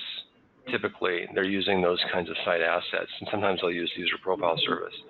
So you need to recreate the site assets that the forms are using by either exporting the lists or libraries from your on-prem site as STP files and then uploading those. The problem is that 365 changed the format that they support, you know, in the last year or so. So they no longer support the old STP format. So that's what Don was mentioning about that tool. We have a tool that allows you to you know, if you have issues with the migratability of those STPs when you're creating those lists and libraries, we have a tool that fixes that. It's pretty easy. But in general, what you'll do is you'll take those existing forms and you'll add this XTP to them, the dynamic DCS XTP, and like Don just did right there. And then you'll make the modifications to the actions. You'll list out the data connections like you did in Excel. You'll take a list of a screenshot or whatever it is. You'll type in all the data connections so you know which ones you got to replace, and then you'll go into the tool here on load, and you'll set actions for each one of those data connections.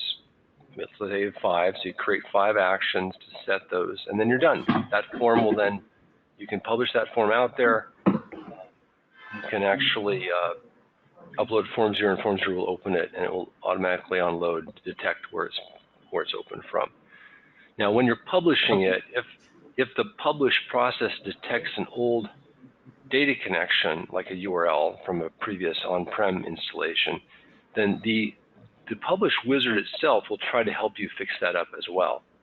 And so you can actually, because like as it was mentioned to Caroline earlier, the first step in moving these things is you will have to publish them at least once to the location.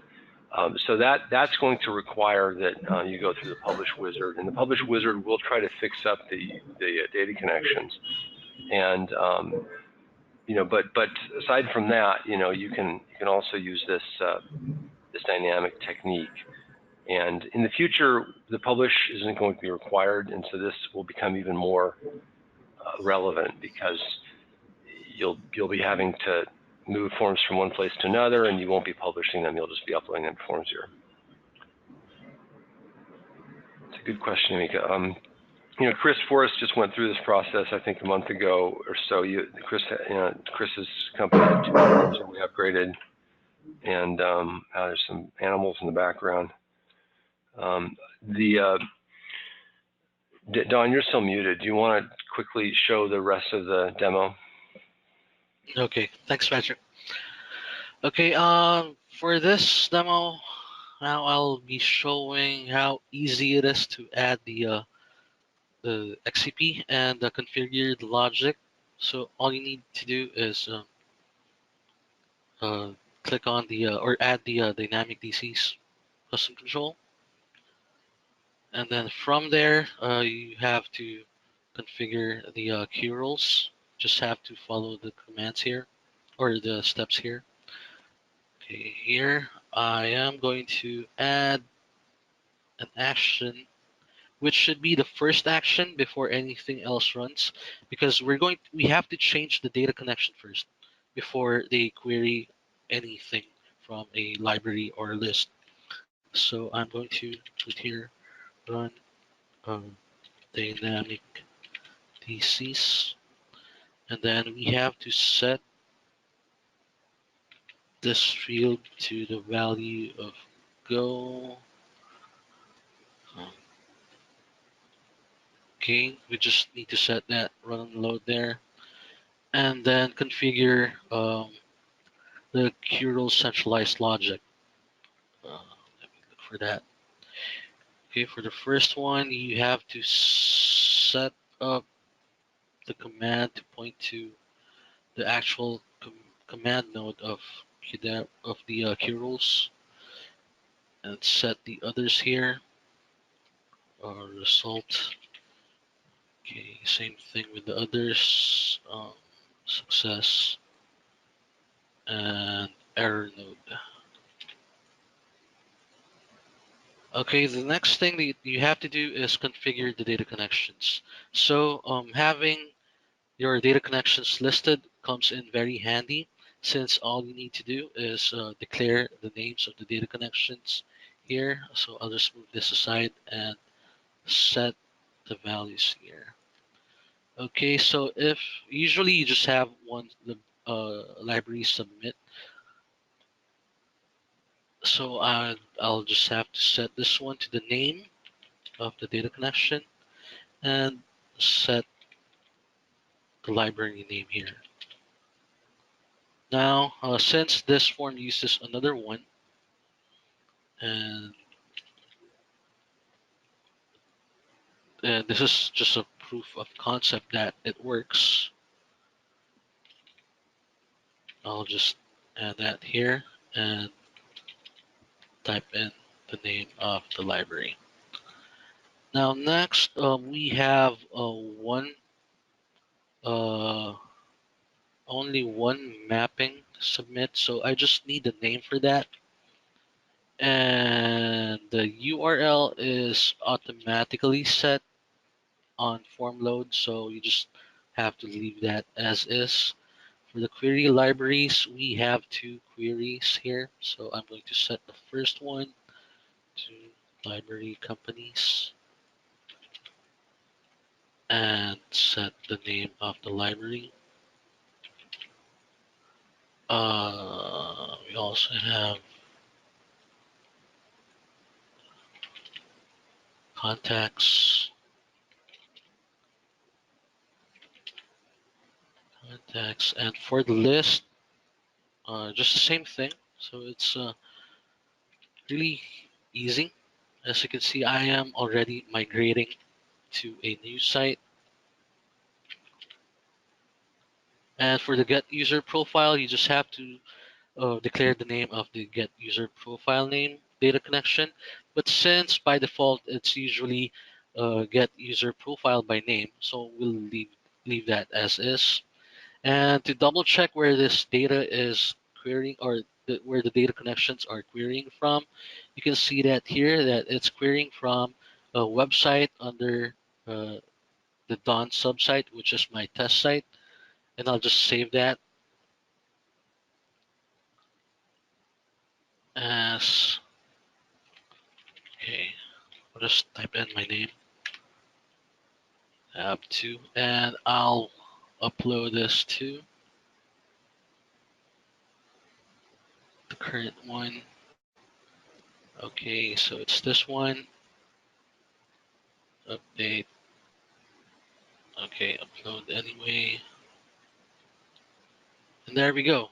It should be fixed. Hopefully there are no errors. And let's see what happened in the background. Did it run? It did. Okay, so it seems like, oh, I forgot to enable the logic here. So most of the time you won't be needing all of the data connections. So there's a control node here for the change connection. So you can enable or disable the logic. So if you just need the submit to library, you can just enable that one. In this case, we need all of them. So I'll just enable all of those and save it. And upload the latest one. Okay, it's been uploaded. So it should be working now. It's a great example of how fast it is to quickly turn around changes and test them. There we go. It's done. In fact, if we didn't have the error, it wouldn't be as impressive. Nice job, Don. I don't know if you did it on purpose or not, but I think that totally worked out forgot better. about It worked out better when you have a little bit of a glitch there because you see how easy it is. And obviously, it was not pulling Kirby and Stark Industries earlier, right? So now it's working just after you enabled those. That's awesome. One thing that I'd like to say about this XCP is that not only does it help our clients migrate their forms, but it also helps us, since there are times wherein we don't have access to our client's site, and it would be time consuming to migrate their libraries and update the data connections. Through this XTP, we can now easily migrate the forms and debug the errors on our side of the server. That's a great point. I didn't even think about that. Okay, well, we still have a bunch of other common controls to talk about. Do you want to just show the other? So this is a separate XTP. We used to have this in the FV controls XTP when we did the training in January. We've extracted it because it is so ubiquitous or universal, or we always want to apply the dynamic data connections to forms. And because of that, you've extracted it from the FV controls and made it its own XTP, kind of like the Authy stuff. But then this FV Controls Lab also has these other goodies in it, right? Do you want to quickly go through those? Yeah, sure. FV controls. Okay. So for the FV controls, we have the attachments control here. So you can upload some files. Let's see. Upload another one. And what's great about this is that you no longer need to configure the attachment upload logic. So it's already there. You just have to put it on your form. So Shri, this was a good thing. Shri, you had this request a couple of days ago, or maybe it was last week, but you had that attachment control in your lessons learned form. And you can see there by just adding the XTP, that functionality is already built in. So you can actually just add the XTP and remove the goodies in the XTP that you don't want. If you don't want the comment section, if you don't want the admin section, you can just remove those and just have the attachment section, and you don't have to worry about configuring it because it's already built in. Okay, yeah. Sure, I think this would be a very helpful. We also have a change history feature here. So if you type in comments and submit it, so you can log whatever is whatever you want to have logged, and it's going to submit to a library. And there you go. You can see the changes in this section. Another thing that we have for this form is the debug section. So for the debug section, you can grab any node from the form and display it here for debugging purposes. And in this case, I added the Curls history section so that we could review what's happening within the form. And it's checking to see if you're an admin or not, right? Yeah, it's checking to see if I'm an admin, and in this case, I am not. So I'll have to add myself as the admin. Oops.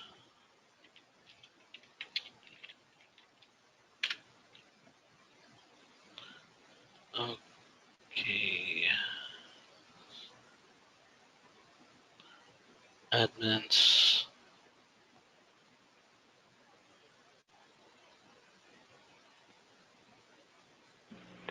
We did try to use the isAdmin property in the user profile service, but unfortunately that property does not get returned when you query the REST web service. So for whatever reason, there's a bug in 365 where the isAdmin property in the user profile service isn't reflective of people's actual status. So instead, we just decided to use a list, and this is actually a technique that you may want to use in the future, just in terms of, you got a column named Don? Why is your column named Don Frack? What did you do, Don? What did you do? I added a column. Sorry about that. Is that going to even work?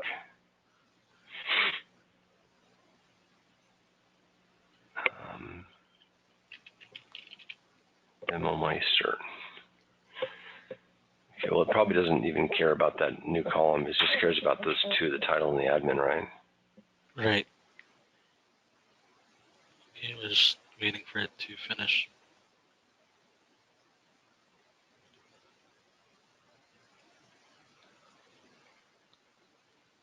Let's see if I'm admin now.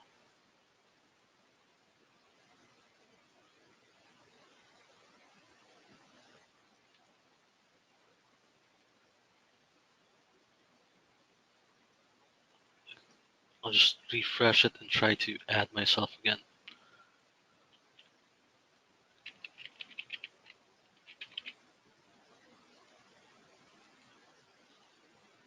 Yeah, I think a quick edit.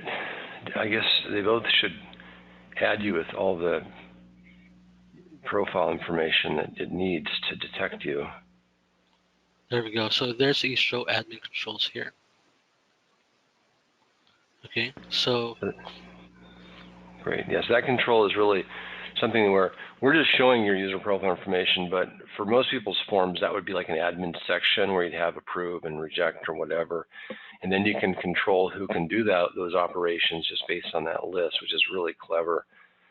Don, do you want to, I think the last goodie that we have in your grab bag of goodies is the suggestion. Do you want to talk about that?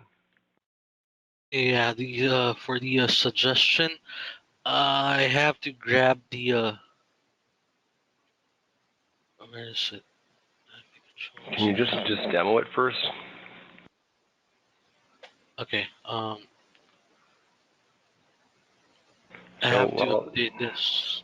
While you're doing that, I'll do a quick overview of this feature. So we've been showing people how to improve the usability of forms for countless number of years. One of the things we always add to forms, or we try to always add, now it's not always the case, but is like a user voice. Like, Microsoft has this thing called user voice, right? And the user voice today is allows you to quickly give them feedback. They even have very obnoxious feedback things, like if you're in Teams and you're done with Teams and it gives you that 5-star, please vote on us, it's like whatever. But in your forms, you don't necessarily want to be obnoxious and force people to give you feedback. But there are times when one of your users will be filling out one of your forms, and they're going to have a question, or they're going to be stymied, for lack of a better word. They're going to be blocked. They can't figure out how to fill out the form. So when that happens, they typically pick up the phone, or they chat you, or whatever it is. They contact you and they say, hey, what's this? I don't understand this field, or something. Like Don's typing in this submit suggestion here. And what you want to do is you want to have two things. The suggestion box allows, it's just basically accessed via this little, the very inconspicuous light bulb in the upper left corner. The idea here is that you want to give them the ability to quickly send you a bug or a suggestion or an improvement, some kind of insight that they might have had. And also you want to allow them to provide support. So when they have a problem, you can pick up the phone or the chat and you can say, hey, can you just type in your issue here and hit the button? And then they go, oh, because they didn't know that they could do that. Now they can. And the key thing when you submit it is you want to give them a link so that they can verify that, yes, indeed, they actually submitted the suggestion. So they can verify that they were heard, listened to. This is very important.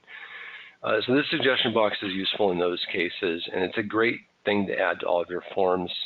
And then what you would do is you'd probably create a little workflow for these suggestions to add tasks on your plate to improve the form. You might even want to add like priority or something like that in here so that they could tell you how important it is. Don, anything else on that? I think we're running out of time, but it's pretty easy to add that. That's part of the FV controls XTP. You can configure it. You do need to submit to a list, so you need to configure that, but that's all in the XTP instructions. Can you show them the XTP instructions again? Okay. So, so unlike previous labs, the instructions for this lab or for the FV controls are all in the XTP. As you can see here, there are notes and, you know, to configure the file attachments and what are the suggestions? It's down lower, maybe. There we go. So that's where you have to go to configure that. And if you don't want these, like say, hey, I want the upload attachments, but I don't care about the suggestions, or I want the admin section, I don't care about the other stuff, you can just delete these. So you add the XTP and you just delete the sections in your form that you don't want. So I think that's pretty much it for the demo. Thanks, Don. I'm sorry to be interrupting you so much, but I just wanted to kind of shuttle us along here given the time. Do you have any other comments you want to add or any points you want to bring up? Nope, we're good. Awesome. And thanks for being here late. I know it's getting very late there in the Philippines. I really appreciate you guys being available after the hours this week for the training. And really also I want to highlight that Don has made some of these two things really easy for you. The dynamic DCs, he's actually taking it to another level, making it easier to add it to your forms. You don't have to worry about having the data connections in a separate XML file anymore, which is really awesome. Okay, so let's quickly go around the table here and get your takeaway, and then we're going to break and do labs, or just break. So let me just share out my screen again, and we'll do a quick recap.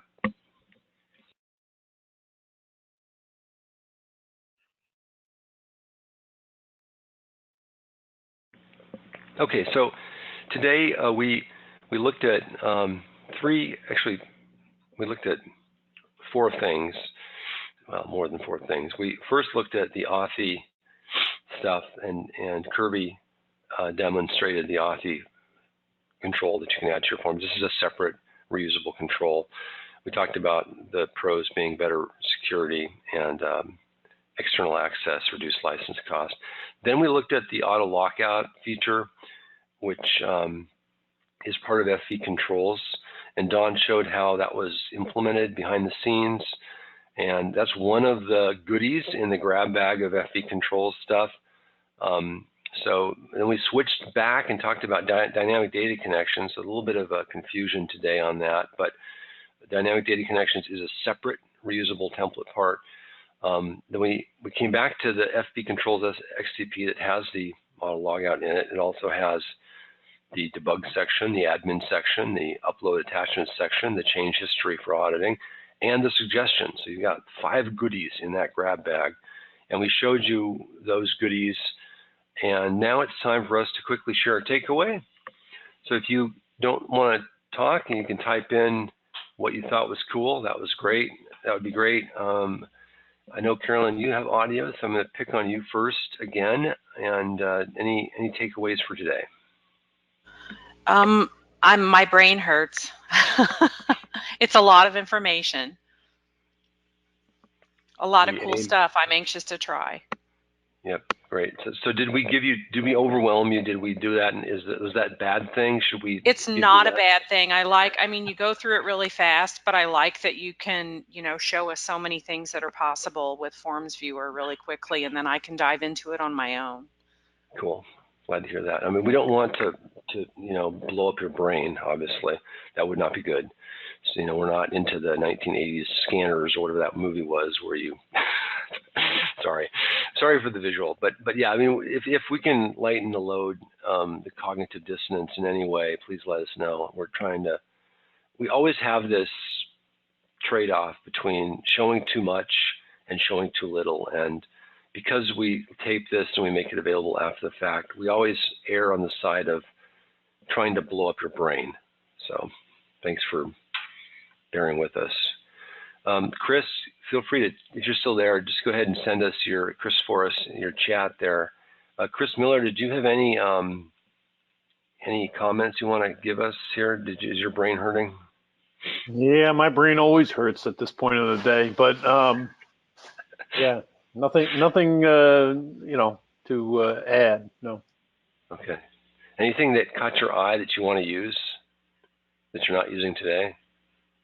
Well, I don't know if we added the auto logout to our you know, QAG form, but you know, You should. Yeah.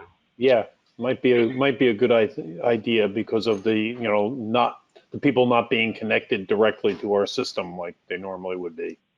Right. Chris has made a comment, lots to digest. Some of the portable data connections are pretty interesting, especially in your environment and with your migration going on. Yeah, I think portable is the right word to use there. I'm sorry, we should start using that instead of dynamic. I think making the data connections portable is key, especially in the future when the InfoPath designers, we won't need that anymore. That'll be even more important. Shri, you want to finish us off here? Any comments from you on these techniques? Any goodies that look tasty?